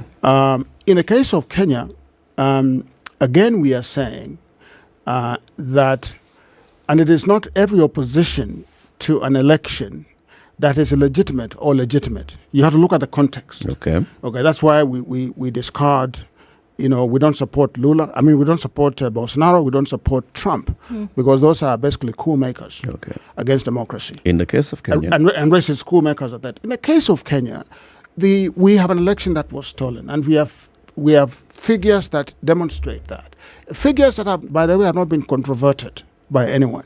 The whistleblower figures have not been controverted. Have they been formally presented to any institution that would officially controvert those issues? But by the nature, systems that you've set. No, but by the nature of whistleblowing, whistleblowers come forward and provide information. Okay, my understanding is that the IEBC has been conducting interviews with staff members, putting them under the gun. Asking them to disclose, who leaked this information. And this is I have that on good authority. Okay. Yes, we have that information. Who would controvert what this whistleblower is saying? It is the IEBC. The IEBC itself, the official IEBC itself, Mr. Marjan, because he's still there, although most of the commissioners have left, he can come out and say this data is not authentic. Why would he have come into contact with this data? Has anybody presented this evidence to him? Has your leader gone to IEBC and said, we have received information from a whistleblower? No, the data, look, Eric, the data is not ours. The data belongs to a whistleblower, okay? The data is on a website somewhere, hosted there. If Mr. Ruto himself has been saying that he won the election, if this data was not authentic, Eric, let me ask you this question. Yep. Okay, and the UDA folks, the likes of Dennis Etumbi, Amin Nasir, Abdullahi, and others, the kind of, Udu dog whistling for UDA. If this data was not authentic, they would have attacked the data, by the way. They would have said, this is our data. Don't forget, Eric, and this is a very important point, and my sister here. Listen, do not forget that we have never seen the JPEGs images of Form 34As or Form 34Bs. We have never seen them. On this website, those forms are there. Yeah? Okay? We want the only way the IEBC can contradict those numbers and figures and forms is to produce their own JPEGs. And they have refused to do so. They refuse to open it. Is that what the next action ought to be? Because here we are, and we must understand the potential danger that this poses, right? Here we are saying that it's possible. I mean, according to the Azimio side, it's unequivocal that this is the state of things. Yes. In the minds of other people, there's the possibility then that starts to play in the minds of people that, okay, is it possible to happen? Now, for me, that's dangerous. What now? What is dangerous? That the possibility is playing around in the minds of somebody. That it's possible that an election was stolen. All right? It is not only possible, it is probable and happened. Be that as it may. Yes, unproven. Unproven. Be that as it may. It is unproven. And that is where the danger lies. That you cannot have this idea floating around the atmosphere of still a heavily politically charged country. And there is no grounding of this information. And now this is the thing. I know the question you're about to ask. With who then lies the responsibility of proving this? But he who alleges proves. If you have said that this is the case, and it could be a whistleblower, that's fine. But then whose responsibility then is it to say, can X entity then prove this? Do we petition? Who do you petition? Can it take on a different form? So can look, it take on a different form to petition and say, actually, this result was not true? I love the question. I love the question. And let me say this, because I love the question. I'll say this. There is no institution in Kenya currently constituted that can lay to rest this question. The IEBC will not produce authentic forms, which I've just said. They are discredited, as you know. And now, as you know, Mr. Ruto wants to reconstitute it. And make an IBC. He's undoing what you people did in 2016. No. He's trying to pick his own commission, like you did in 2016. so that there is no election in 2027. Okay. Now, so the IBC cannot correct itself and cannot prove anything. So there is no institution currently in the country that can do that. Okay. Is that what we have said? Is that the institution that should? Because what the question here is, one thing that they could do is this: if somebody out of nowhere goes onto some websites and claims that they work for the IEBC and this is what has happened and these are the figures, yes. Whose responsibility is it legally and constitutionally to actually deal with that? It is the responsibility of the IEBC to come and say that those figures that have been posted there are fake and this is why. That's their responsibility. They have not done that, you see, which begs the question, why have they not done that? Because those figures are authentic. How do you know they're authentic? Because they have not been controverted. They have not been controverted. And the controverting here is just the IEBC coming out to say, the IEBC forget the rumors. No. Producing data that is authentic in the form in which it should be produced. Is that what we expect the commission to be doing every time? If there were 10 different people who claim to be whistleblowers, faces hidden, nobody knows their real identity, somebody goes there and says, actually it's Wajakoya who won the election. Somebody else goes and says, actually it's Raila who won the election. Somebody else goes and says, actually Ruto did not even win this election with that margin that you say. He won the election by 10 million votes. All those things, every time that something happens, IBC must come out to respond. No, Eric, the hypothetical is not a proper one.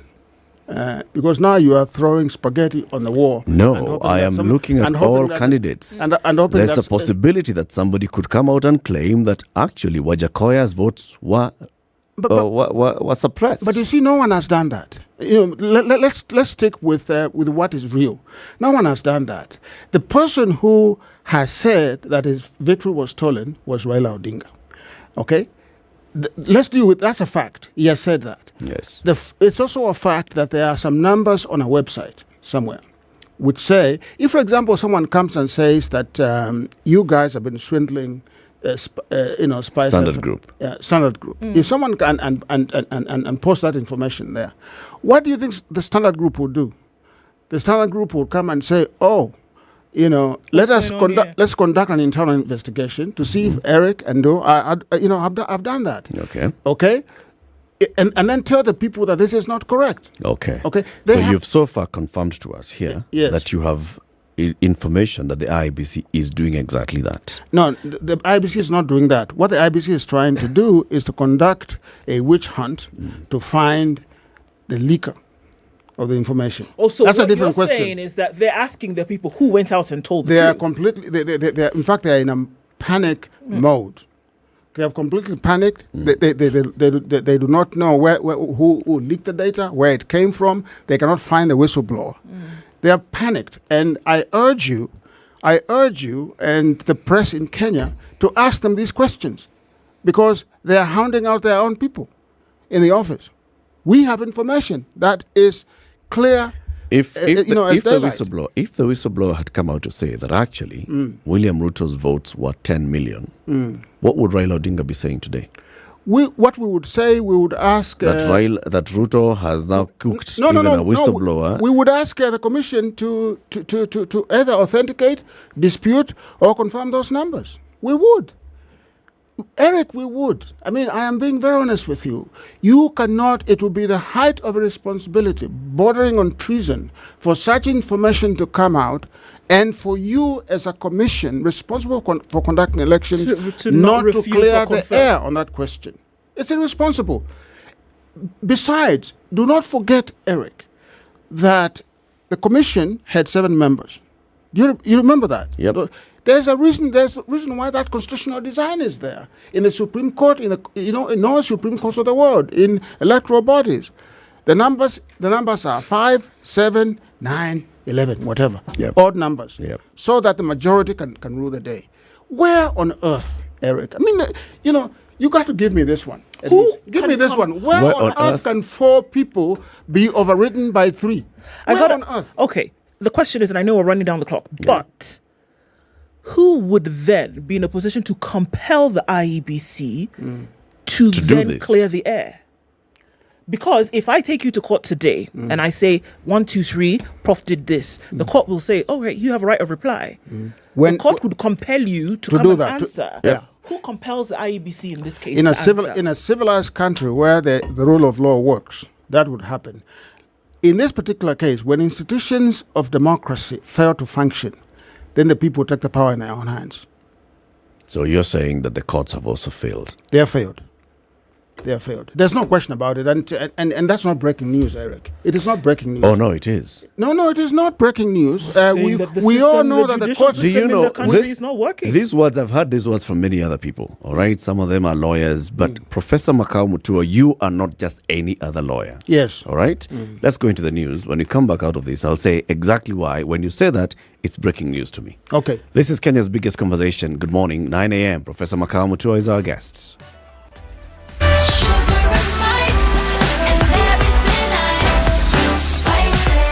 Spice up your life.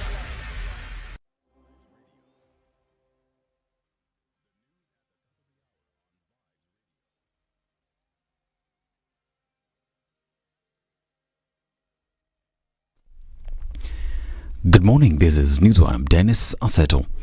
As Form 1 students start reporting back to school starting today, the government has stated that it has put in place all the necessary measures to ensure that education is not interfered with.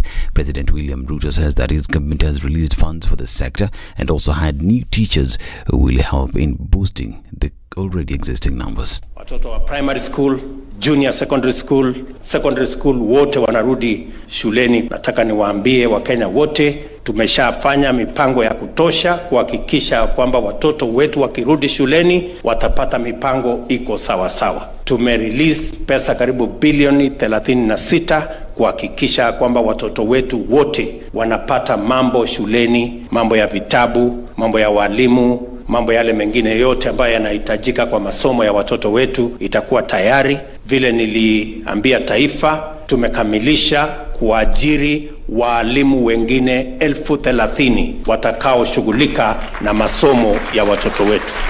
While unveiling the Form 1 selection exercise at the Kenya Institute for Curriculum Development, Education Cabinet Secretary Ezekiel Machogu said the process was carried out in a fair manner based on choice, merit and availability of space.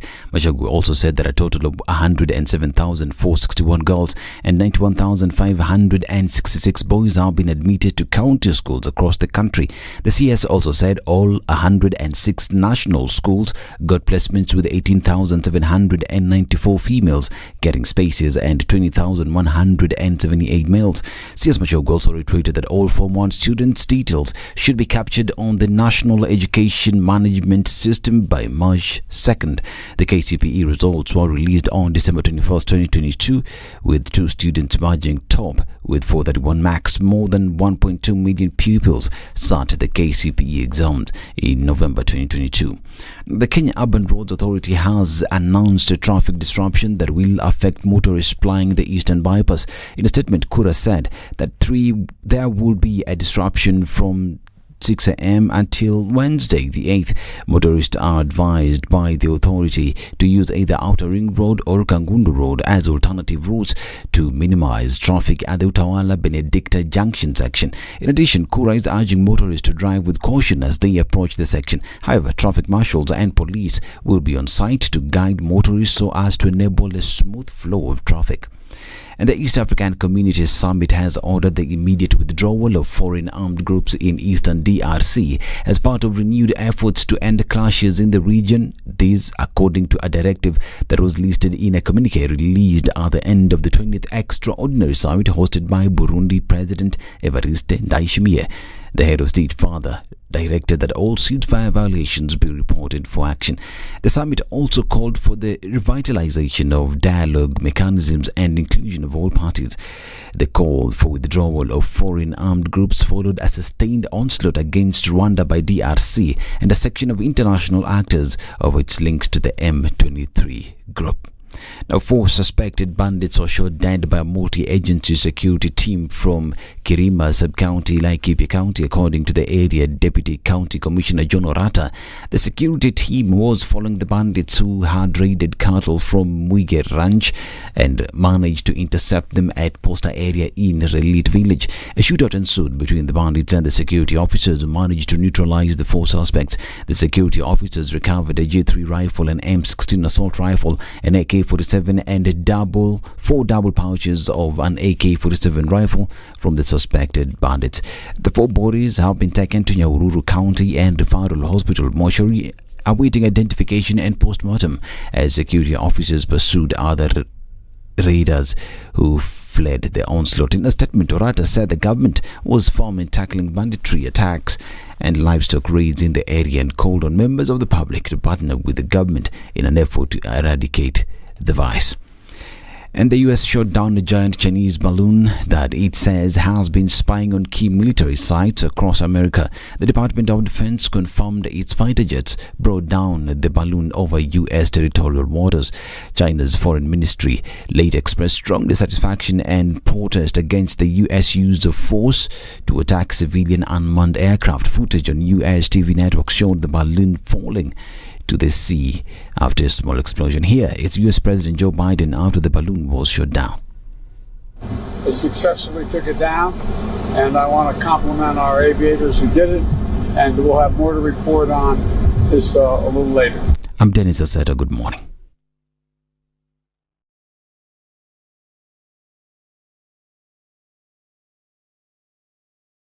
.4 Spice FM, Nairobi. It's a few minutes after 9 and traffic still continuing heavy coming off the Thika Superhighway. It's diminished on Kiambu Road, so, well done for that. But the Thika Superhighway not doing so well right about now. Coming off Limu Road is where we still see some traffic, and James Gishoro is an absolute mess. It's spilling over towards Waiyaki, heading out towards Kuna. Waiyaki Way, then heading into the CBD, is really busy. It's bumper to bumper on coming out of that Lavington, Kileleshwa area. That is still happening. And into the CBD, a lot of it as well. Langata Road has not done poorly today, so we'll keep an eye on that. We're still in traffic hour, likely to see that to continue for some time, but we'll keep an eye on things through the morning. SpiceFM KE on Twitter.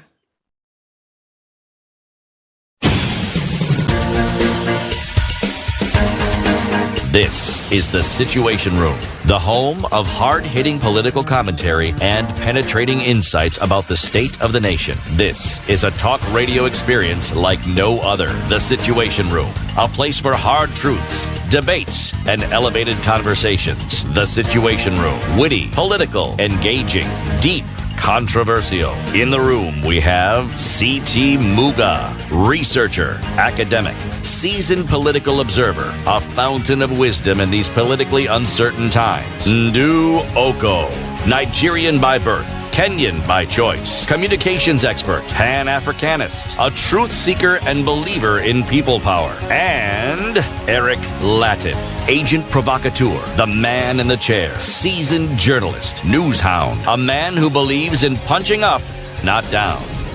This is The Situation Room, the only way to start your day. We continue the conversation. This morning, our guest, Professor Makao Mutua, stays on for a bit.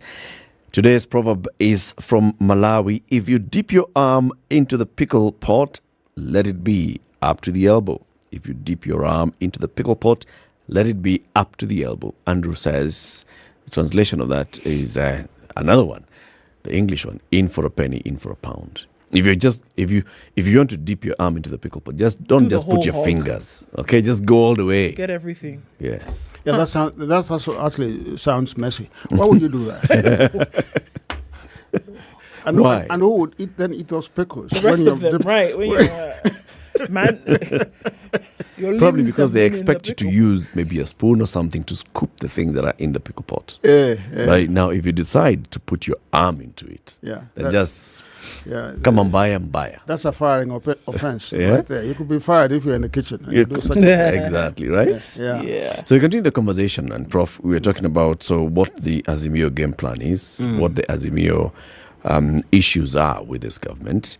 And you said there's a whistleblower who's come up and claims that this is what happened in the IEBC, and you say the IEBC ought to respond. And Ndu asked, so who compels the IEBC to respond? Correct. So we the IEBC is mulish and is piggish, and it took those characteristics from its chairman, Mr. Chebukati, who was an immovable object, just sitting there, impenetrable in his head. Not responsive to the public, and when he responds to you, is tilted, and you don't know what he's saying. So we do not. You don't like it very much. We do not think that the IEBC is capable of responding. We think that it is by its own logic and organization inside there. It's an opaque institution whose role has been to rig elections, not to conduct them, but to rig them. So we don't expect them to do that, and they will not do that. And as I said before, the courts in this country are highly compromised and corrupt. It is just goes without saying that in this country, why hire a lawyer when you can buy a judge? You know that phrase very well. And it's because our courts do not cannot provide justice. Okay. Judges are on the take in this country. Let me just say this. Yeah. Because I think so. We are wholesomely condemning the institution of the judiciary. We are not. All of a sudden. Because we are saying judges are on the take. We are courts are compromised. No, I'm saying, Eric, that there is anyone who looks at the judiciary in this country, and even reports which were commissioned by the judiciary itself. When William Mutunga was Chief Justice, when C.J. Maraga was Chief Justice, they said openly and repeatedly that our courts are corrupt. I'm not saying anything new. That's not breaking news at all. When you have a Chief Justice who sits over a petition, an electoral petition, and who uses intemperate language to describe one party as opposed to the other, is abusive to one party. What do you think is happening there? Your guess is as good as mine. Judges are supposed I have no guess. Judges are supposed to be fair. They are supposed to be temperate. They are supposed to have this judicial temperament. You don't use words like hot air, wild goose chase, and so on and so forth. Because even if one of the parties is going to lose, you want that party to believe that justice was served. Okay, so you cannot be partisan. So I will say this to you: I don't want to make to make news today on the judiciary, and I will not. But I will simply say that as we gather information, about what happened in the elections of 2022, as we gather information on the IEBC, as we gather information about the Supreme Court, you're going to hear more things. That may shock your conscience. So I say this to you, that I have been in the law for a long time, okay, as an academic, okay, and as a person who understands these systems. When you see courts acting in ways that are funny, you look under the table. You look under the table and find out why are they acting so funny, not just in this country but elsewhere. So when you so when I say that the courts are compromised, I'm not making a statement that is new. I mean, the Grand Mullah himself, Ahmed Nasser Abdullahi, makes that claim all the time. Every person who practices law in this country knows that judges are on the take. These are facts. So you cannot simply go. So how much? You cannot go to the. It would be foolhardy for you to go to the courts every time expecting justice. What we are saying is that only the people, the people themselves, the media like yourselves, and other objective bodies in this country that can establish the truth of what happened. And our view has been that perhaps we will need some international body to come and find out exactly what happened, because we do not have a credible institution in this country that can establish what happened. We, as I said before, there's information there on our website. The data is damning. Okay, and the data, and I hope that you've looked at the data. It is very detailed by constituency, by county, and so on. It goes into it goes into details of figures and figures. It does not go into detail of how. But there are also forms. It does not go into detail of how, because the how, if a whistleblower is coming out to say this is what has happened, you'd expect that they would say these are the people who are behind it, and this is what they did, and this is what time they were doing it, and this is what. It's just figures. But anyway, let's continue. Let's not go into the whistleblower let's not go into the details. But I'll just say this, Eric. The other thing that is on that website are authentic forms, or forms that appear to be authentic. That's it. That's a better word. The only way that you can authenticate them is by producing the only way that forms. IBC can say those forms are not authentic is by producing its own forms. Okay. And he has not done that. What then we would expect to be hearing from the Azimio Brigade is say, open the ballot boxes. Because the ballot boxes, you have said it yourself, you have absolutely no doubt that Kenyans stand up to vote and that the voting process was clear. The people voted by putting their ballot papers in the ballot box. Why aren't you advocating for the recount of the ballots? Why are you talking about why should IEBC open servers and do all this and the other? So let me tell you Should that not be a secondary thing? Let me tell you something. So you are aware that there were two books. There was book 1 and book 2. Yep. Okay, I don't want to go into the weeds on this one. But do you know that, in many instances, book 2 just disappeared? Okay. Okay? It's just disappeared. Was book 2 used to vote or not used to vote? We do not know. Okay. So the answer may not lie in the ballot boxes. Neither will it lie in the servers. No. Let me correct you there, if you permit me, my brother. Okay. Let me correct you a little bit. There were KIMS kits. The KIM kits are programmed, okay? And they can tell you what was transmitted, when, and by who, okay? We have asked for those KIMS kits, okay? We are produce them, because that's how, the results were transmitted. They have not given them to us. That's what I'm saying, Prof. Yeah. Well, they have not given them to us. Instead of going to argue with technology, because even Raila spoke in Abuja the other day and he said, technology, my friend, will not work for you.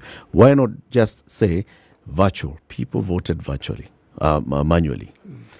They went into a ballot, they were given ballot papers, they put them in the box, open the box and let's count. I am not opposed to that. Or even say, I am not opposed let's to look that. at the KIMS kit at the point of voter identification. Yeah. How many voters were identified? Yeah. How many ballots were cast? You are not pushing for that. But let me tell you why. Eric, I'm not opposed to that. I am not. Okay. I am not at all. No, but that's not what you are advocating. No, I'm saying no. We can look onto the other side. No, we can look at the ballot boxes. We can look. We should look at the ballot boxes. We should look at the KIMS kits. We want the entire infrastructure of the election laid bare to the public. All right. So how would we see this process playing out? Because this is the thing that needs to be landed in the minds of people today. Because there are people then for whom are the audience of all of this.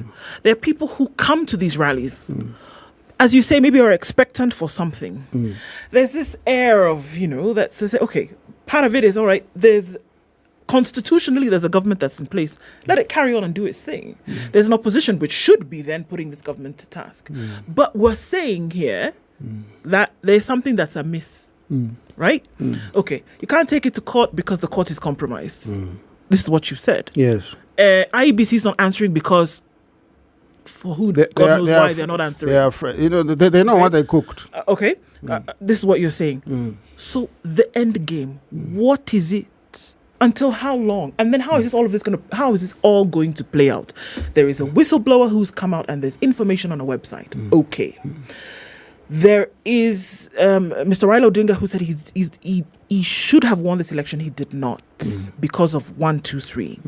The question is, then what? So let me say this. So there are many things there that we can unpack.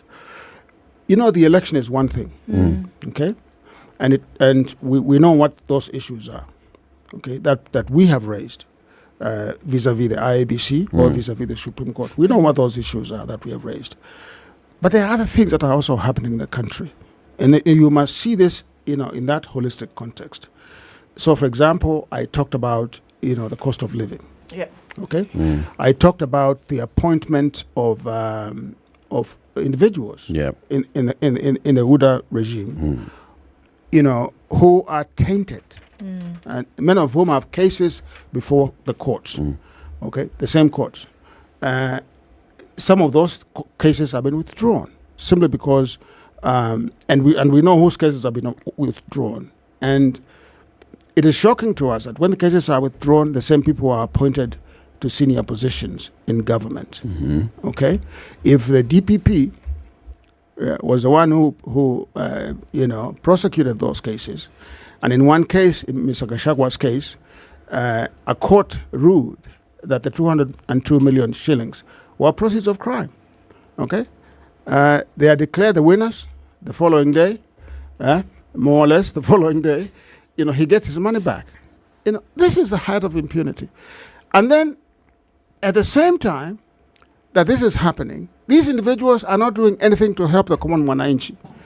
Instead, they are engaging in this particular case, a wild goose chase about estate taxes, targeting Mr. Kenyatta, targeting his mom, Mamangina Kenyatta, and so on and so forth, and talking without knowledge.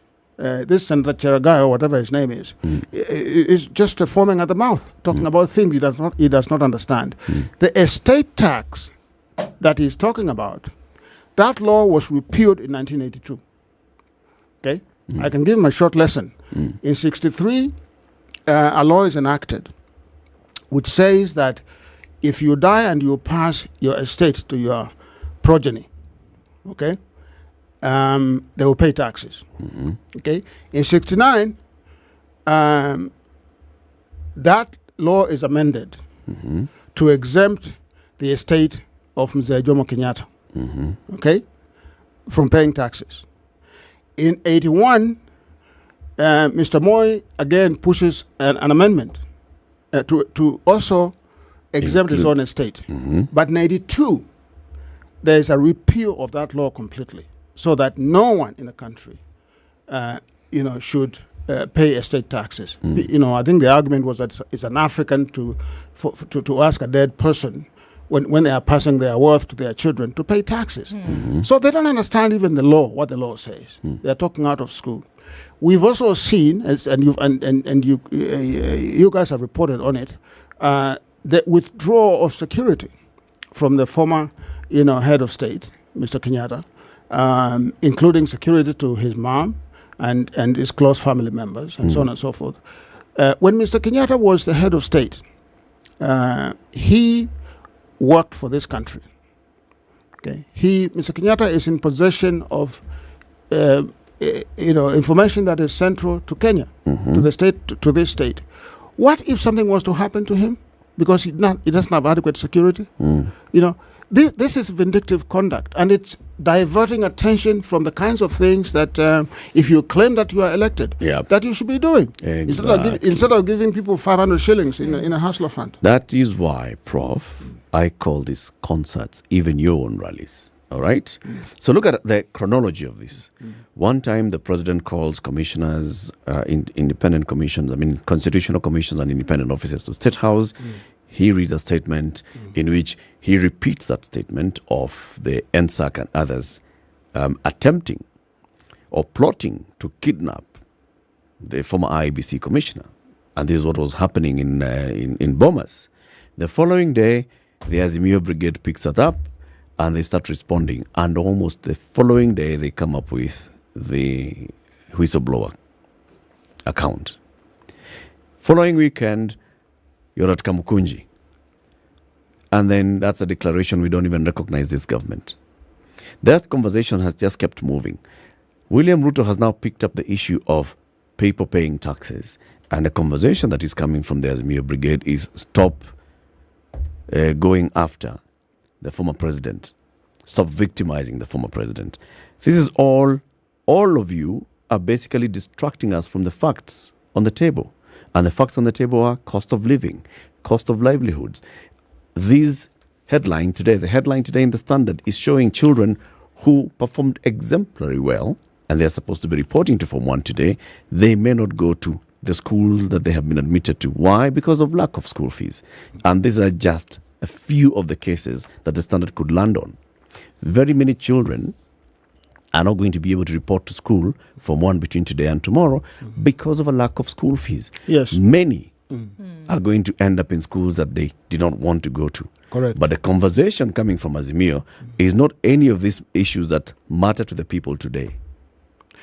I don't know what rallies. It is a whole, these are the issues. Eric, with all due respect, I don't know what rallies you've been watching. Because you are not giving, as the government that you're claiming that is a legitimate one that wants to get into office, you should be saying this is what ought to happen. But not just standing up and saying. But Eric, tell me, Eric,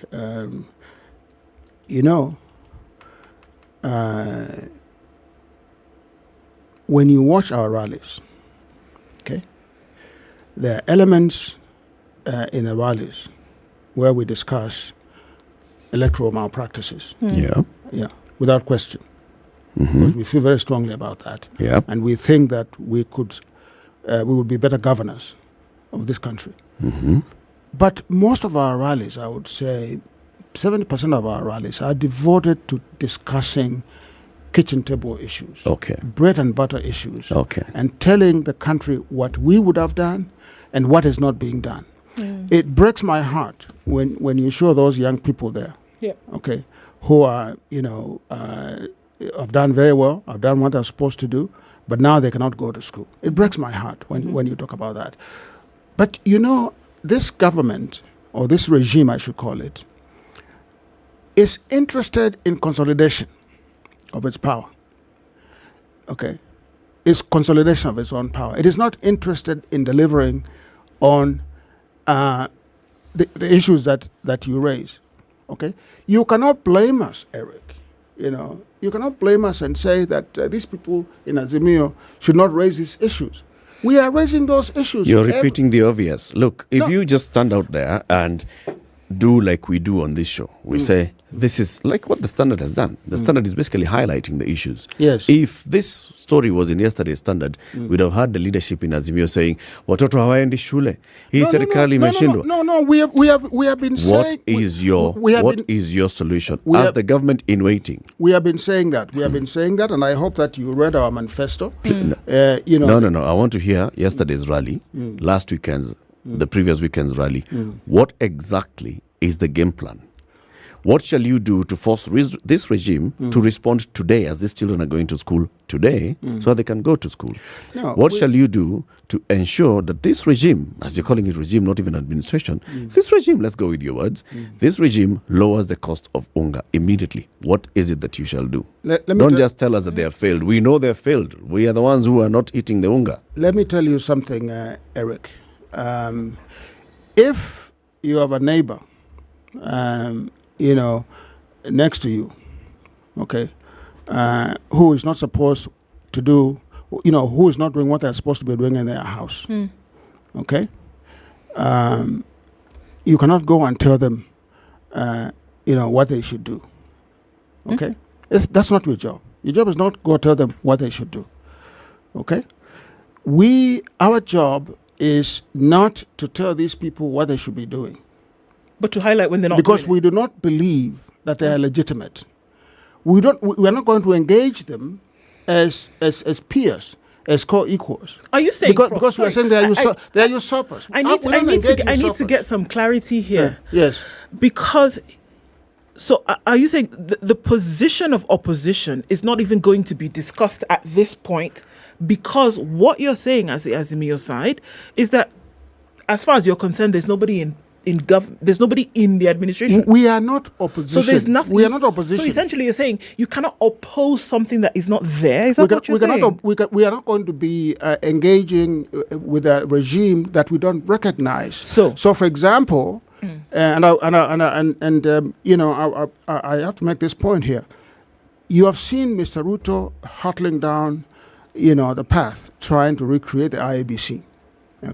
They have formed a panel to appoint people and so on, to vet people and so on. We don't recognize that process, and we're not participating in it at all.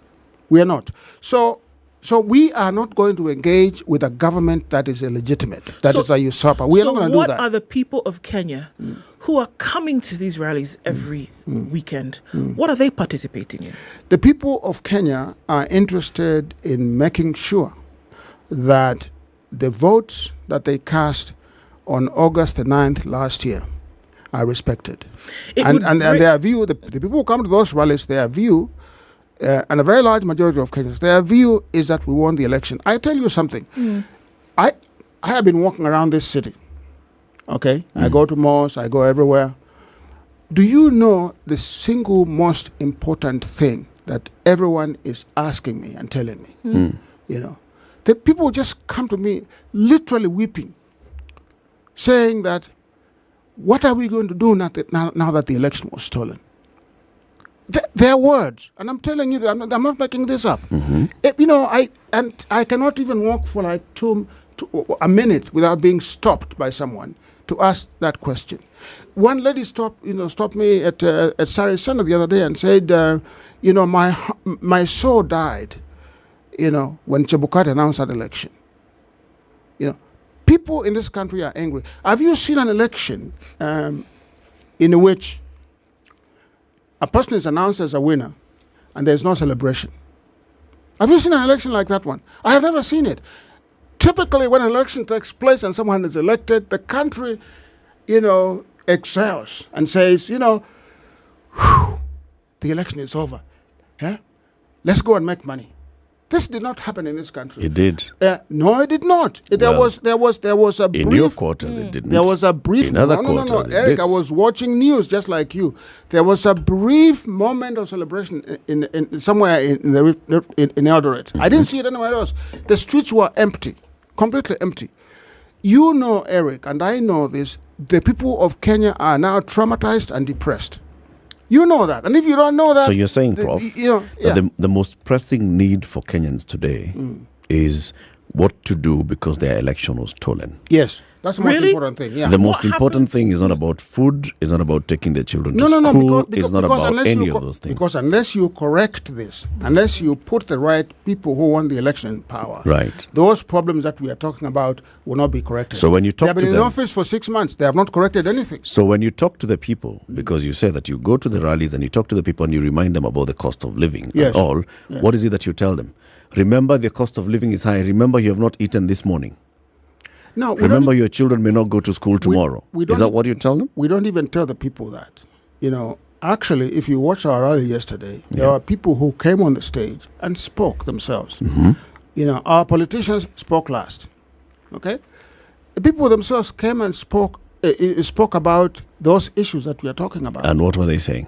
They were saying that the government is not doing anything to help them. Okay. Yeah. So they are telling you, their leaders, that this government is not doing anything to help us. And then they said... What was your response and then they as the leaders? And then they said that, you know, as they said that, they said, you tell us when we are going to go and reclaim our victory. How does that work out exactly? So that the things that are not being done can be done by you guys. So you, as a government in waiting, your message is only simple. Your life can only get better if we get into power. Absolutely, Eric. Without the house. No. We have the house, my brother. We have the house. We have a full manifesto of things to do. You know, we talked about 6,000 shillings for every household. We have a program that we can put in place. So your leaders that are in executive offices and in legislative offices today, are they also saying that I am the leader of the minority in the National Assembly? There is nothing I will raise here until you are in power. I will not engage with the executive. I will not oversight the executive because I don't recognize the executive. Is that what you're telling Opiyo Wandayi to say? Is that what you're telling the ODM chairman, who's a nominated member of parliament, to say? Is that what you're telling the chairman of the finance committee of the Council of Governors to go and sit with the vice deputy president and say? You have seen the minority leader, who should be majority leader, by the way, Opiyo Wandayi, raise issues. You've seen him in parliament. Okay, you've seen him raise issues. You've seen him oppose this attempt to impose the IEBC, Mr. Ruto's IEBC, and handpick the commissioners. You've seen them doing that. So our various elected leaders are fighting in the trenches. Okay, the Azimio governors are doing as much as they can to get money from the center, because that money does not belong to UDA. But yet the national leadership of Azimio, that money, let me finish. That money belongs to the people of Kenya. To the people of Kenya. It's taxpayer money. Yes. And so they're entitled to ask for it. Yeah. Yeah. It's not a favor that anyone is doing it. And as you know, we have 2 levels of government. So the cost of living is a big issue today. Yes. The CS for the National Treasury is about to take a supplementary budget to Parliament. All right. The budget policy statement has been taken to Parliament, right? But when you're speaking to the people in Kibera, you're not focusing our attention on what Opio and I should be doing and the support that he should be getting from the national leadership of Azimio to make sure that the money that this regime, as you call it, wants to spend is spent well for the benefit of the people of Kenya. You're saying the only thing we're interested in is getting them out of office. Not at all, Eric. Of course, we can chew gum and walk at the same time. You don't seem to be doing that. No, we are doing that. Look at our MPs in Parliament. Look at them. They are muted. And in the Senate, we have been opposing GMO foods. You know that. We have been opposing many of the punitive measures, advanced by UDA. We are not simply saying that we are a one agenda, sort of political movement. What we are saying is that the overarching goal of our movement is to kick these people out of State House. That's the overarching goal of our movement. Through legal means, like you said. Through legal means. Okay. It does not mean that we're not doing other things. We are doing other things. But we are saying that, for example, some of the things that they are doing, like trying to pack the IEBC, we cannot cooperate with them on that one. We just oppose that completely. And we cannot take a petition to Mr. Ruto because we don't think he is illegitimate. We do not. So what legal avenues are left to you? And this is the thing, I think, here that needs to... I think, again, unpacking the how in terms of how this is actually going to happen. Yes, this is the first time you've asked me this question. Yeah, I really have. I think might be edging on 5 now. Edging on 5, yes. How is this going to happen? And I keep going back to the people because that's where my interest lies, in the people of this country, for whose livelihoods every day are being dashed against the rocks. Yes, every single day. Every day. You're right about that. And then here it is, and there's an opportunity at least to bring that to light. Yes. And we still are not, because it just then seems as though, and you have to realize how this looks, that it would look as though a personal agenda then is trying to be met and sacrificing the livelihoods of Kenyans every day. Yeah, so that's how it looks. Yeah, so if you're not presenting a how to the people to say, okay, you know what, guys, this is what the situation is according to you, and this is the way that we see it can be worked on. How then do you tell the people that, okay, we're working on the issues, we're at least trying to keep the government to account and say, look at what Kenyans are talking about. You said you would do this. You haven't done it. You said you would do this. You said by the time I put the Bible down, 1, 2, 3 will happen. You then, as the opposition, poke in those holes. But then you're saying, well, you can't operate as the opposition because you don't recognize this government in the first place. So which one is it? No. I think actually we produced a report of Azimio, which is a report card on the first 100 days. Yeah. Yeah, you've seen that. Yes. It was very detailed. Yeah. And it tabulated the things that have not been done. And in that tabulation, we also said what should be done. We said that. So it is not true that we have not, given solutions. That is not correct. We have done that. When, for example, they were trying to constitute the to prosecute and persecute the IBC commissioners. We engaged them. Myself, Mr. Odinga, Martha Karua, and Stephen Kalonzo Musyoka, we actually went to the hearings. I don't know if you saw that. Yes. Yeah, we went there. So we are engaging. We are engaging. But what we are saying to Kenyans is that their livelihoods, okay, and the state of, the economy in this country is not going to improve unless, Azimio takes power. That's what we are saying. And we are not apologetic about that because we know what we want to do. We know what we ran on, and we know what we stand for. And we don't stand for impunity. We don't stand for corruption. We don't stand for all of those things that these guys are doing. We do not. Let's take a Minute Maid break, huh? All right? Yes. Time for some Minute Maid. Hopefully, when you come back, you can finally answer Ndu's question. How are you going to take power? I haven't seen the Minute Maid. What is it? It's coming. My throat is dry. This is it. Time for a tropical one. No, you said pineapple. Pineapple. 22 minutes to 10. This is Kenya's biggest conversation. Professor Makao Mutua, our guest. This is the Situation Room, the only way to start your day. If you go out of this country and come back the same person, then you have a problem. Buy land, 1 million. Put it there for 5 years. What's the purpose? It'll have increased in value. No, that's the thing. That's darkness. That's an eclipse. You don't do that. I hope you don't believe that a hustler is a poor person or that all hustlers are poor. I've seen that conversation. Tell us, who is a hustler? Who's a hustler? Hustler is a person who is making a living through hard work.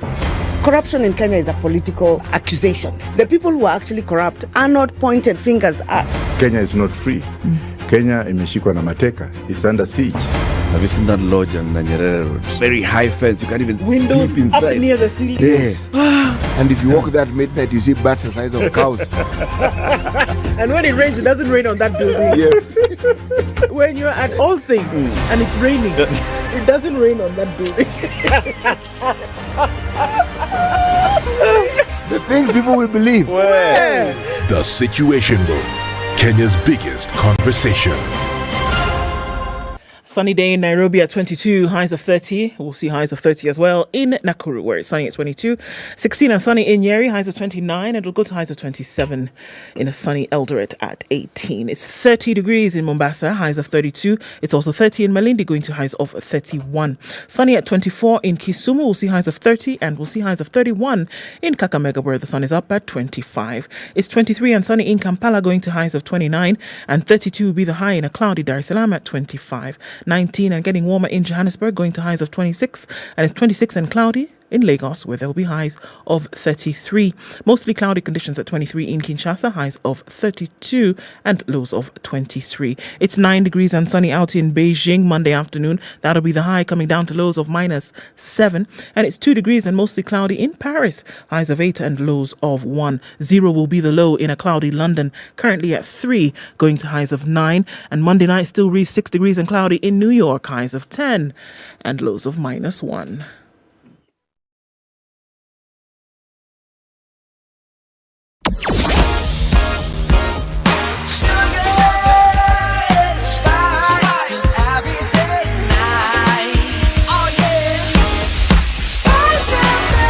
Spice up your life.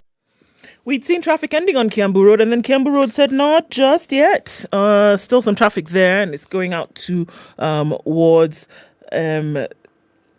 the larger part of Kiambu Road. There, we're also seeing traffic just past the Utali Drift on the Thika Superhighway. That still continues, at least for now, as well as Limuru Road coming in from the city, looking a little bit better coming out towards Westlands, and also inbound, not too bad. James Gishoro finally clearing up, as is Waiaki Way. Getting out of traffic hour according to the clock, a little bit here and there left, and we'll see how we can deal with that through today. Shall we? Shall we? SpiceFM KE on Twitter.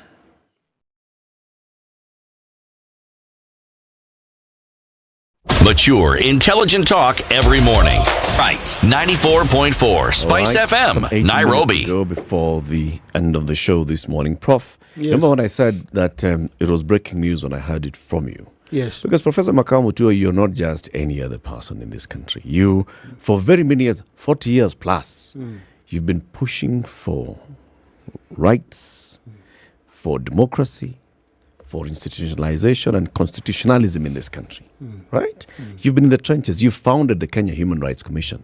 True. That has pushed that conversation for very many years. True. You have pushed for the Constitution, which created institutions. And then we said that those institutions will function best if the people of Kenya respect those institutions. Correct. And they look at those institutions and empower the institutions and make sure that we run away from the interference, the political interference into those institutions. That's why we call them independent offices. We call them constitutional commissions because their power is directly in the Constitution and protected in the Constitution. That's what we push for. Correct. So when I hear you stand back and say, we cannot go to the judiciary, I ask myself, is this the same professor who says, let's empower the institutions that are in place and let's make sure that we work with them? That's one point. Okay. Now, you have said that the Azimio is willing to use all legal and constitutional means to take over power from what you're calling this illegal regime. Illegitimate regime. Yeah. What are those legal means? Yeah. What legal options do you have? Yeah. So first of all, let me just say that, and I hope that I'm going to answer your question also that you've been asking for 5 times. You don't seem to accept my answers, but let me say that in 2016 I ran for Chief Justice of this country, and I was running for Chief Justice on the back of Willie Mutunga's tenure. Willie Mutunga had been there for some 6-7 years. As you probably know, he's a close friend of mine. Yeah. I knew what was happening at the judiciary. He tried extremely hard to clean up the judiciary. Okay? Very, very hard. And it is not a secret that when he left, he was very dissatisfied that he had not managed to clean up that place of corruption. He had not done it. Mr. Maraga came in. Mr. Maraga also tried very hard. Okay? So it is not, I was not running for Chief Justice to go and sit in a chair to be called Chief Justice. I was running because I had a vision of how one cleans up the judiciary. And I talked about it in my interview. Okay? And top on the agenda for me were 2 things. Number one is making sure that courts deliver justice efficiently, on time, and without corruption. Top on my agenda. I wanted to introduce a lifestyle audit process in the Supreme Court, but also for the lower judiciary, to make sure that people can justify how they have what they have. Because I'm sure perhaps 90% of people in the judiciary cannot justify the property they have. Yeah. Perhaps 90% cannot justify the property they have, juxtaposed against their salaries. Okay, so... do you think the Sharad Rao team did not do a good job? They did not. They did not. And I'll tell you, because the problem is entrenched. And people know this, that we have a rotten judiciary, my brother and sister. We have a rotten judiciary. And we cannot simply close our eyes and think that it is not rotten. That's why I ran for Chief Justice. And obviously I was not successful. And I will tell you that you mentioned that we formed the Kenya Human Rights Commission. We formed the commission to address those same issues. There was a report by Justice Quach many years ago on the judiciary, which talked about how rotten the whole place was. So these are just facts. So, and Kenyans are not just speaking out of turn when they say that why hire a lawyer when you can buy a judge. They're not just talking out of school. So let us rest that issue, that our judiciary is corrupt and corruptible. Okay, and we need to do something about that.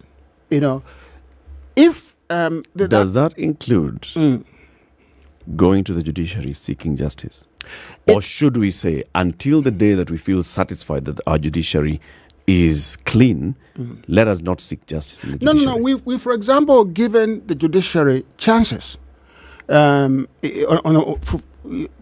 our political side, we have given them chance. We took our petition to them. We did.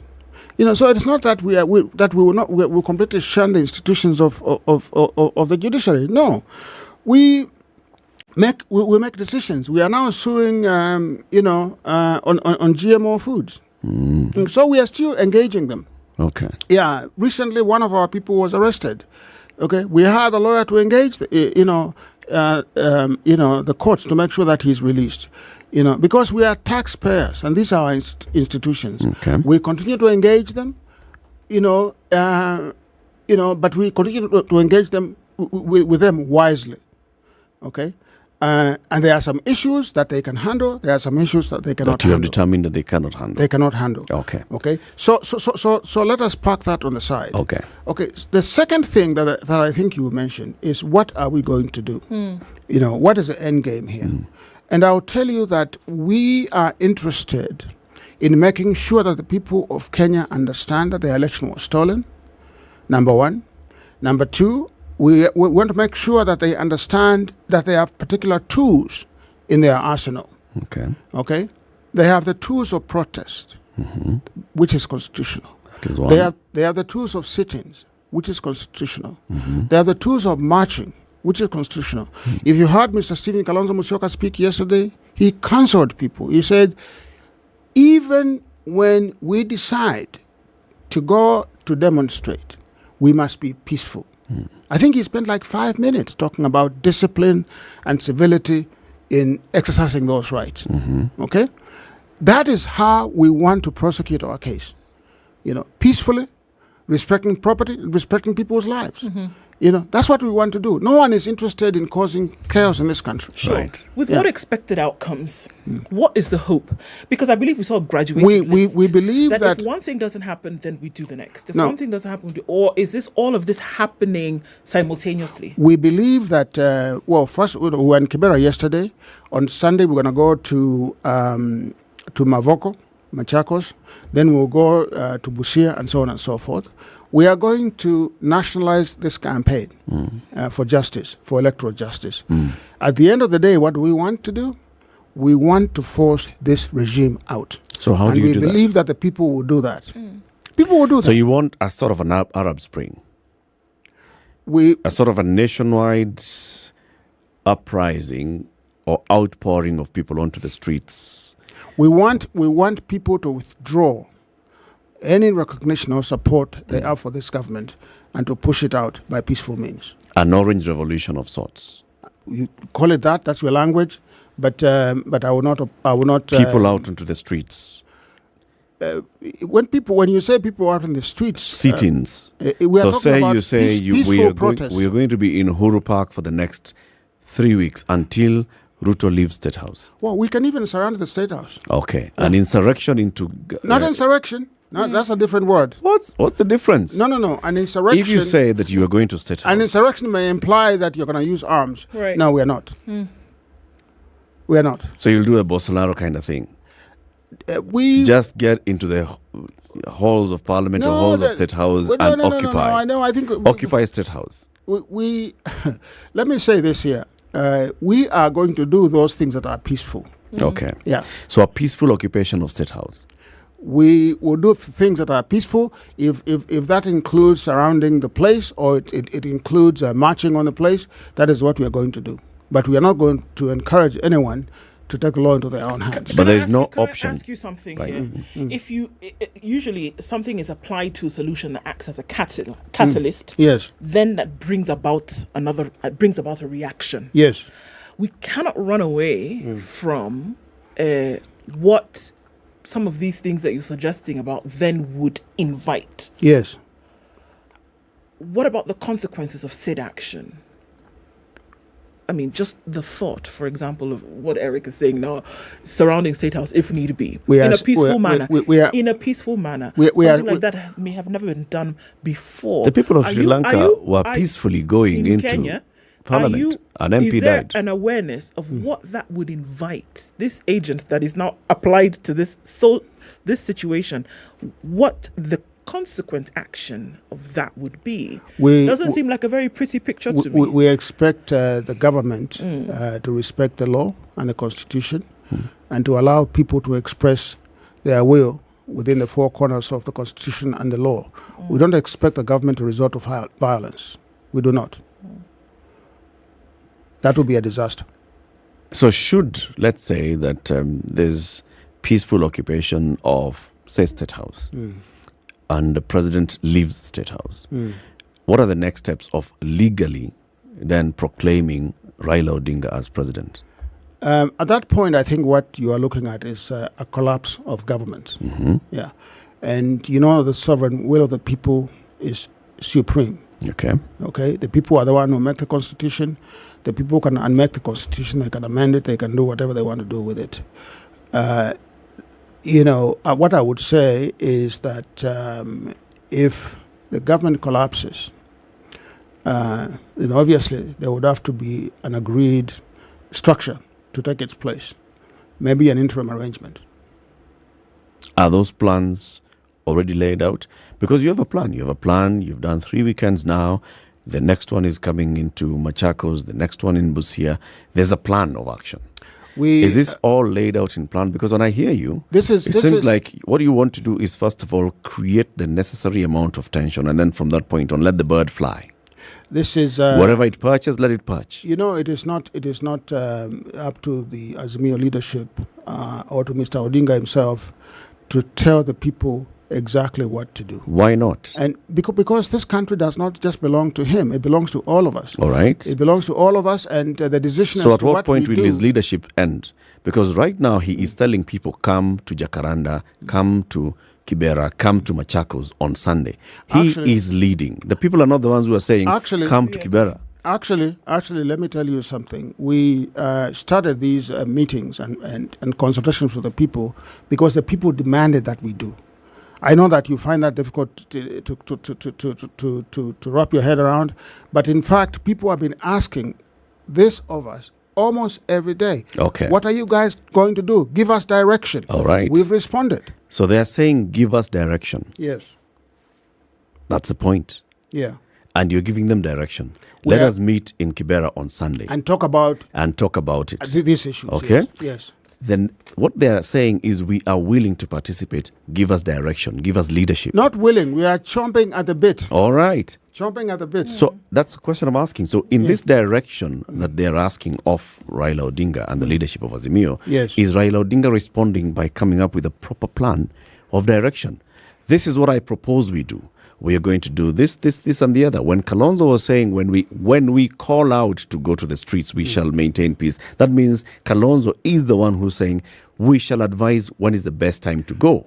Because you as the leaders are looking at this and you have a plan. Do you then have a plan of when you will go to State House, of when you will this man will leave office, of what kind of shape or form that interim government will look like? It's a good question, and I didn't expect you to fail to ask this question in the manner in which you are asking it, in a very pointed way. But I'm not going to make news here. Let me just say this here. You've tried your best, as my sister.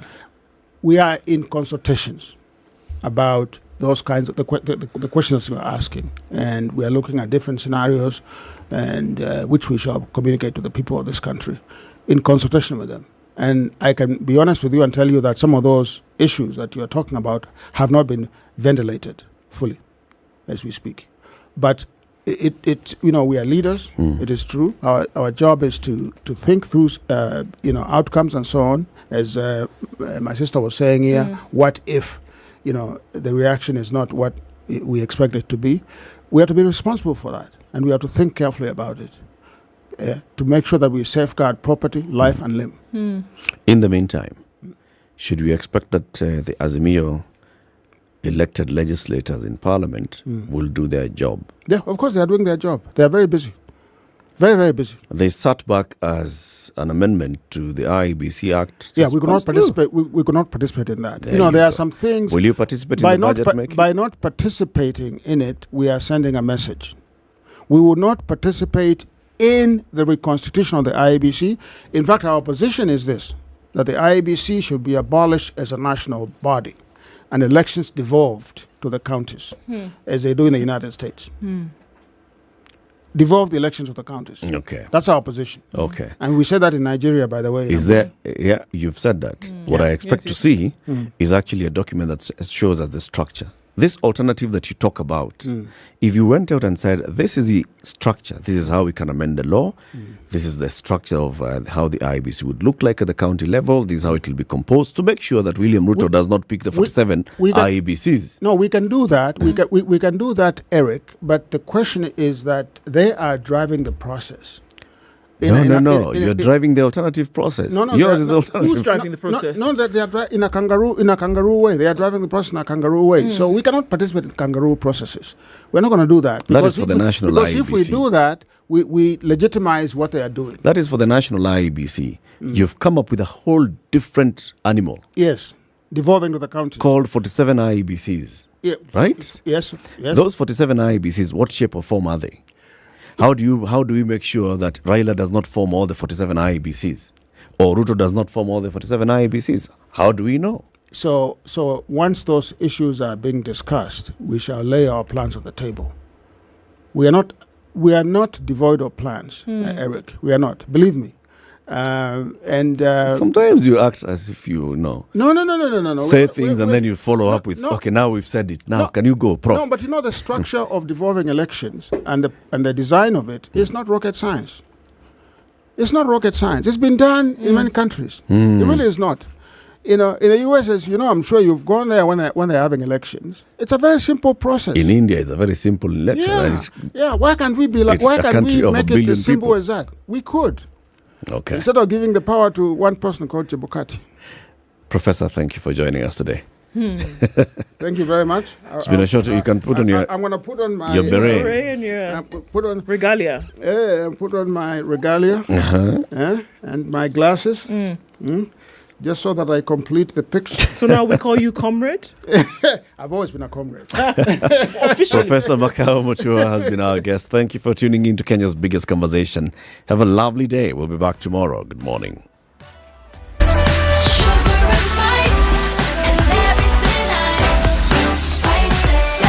Spice up your life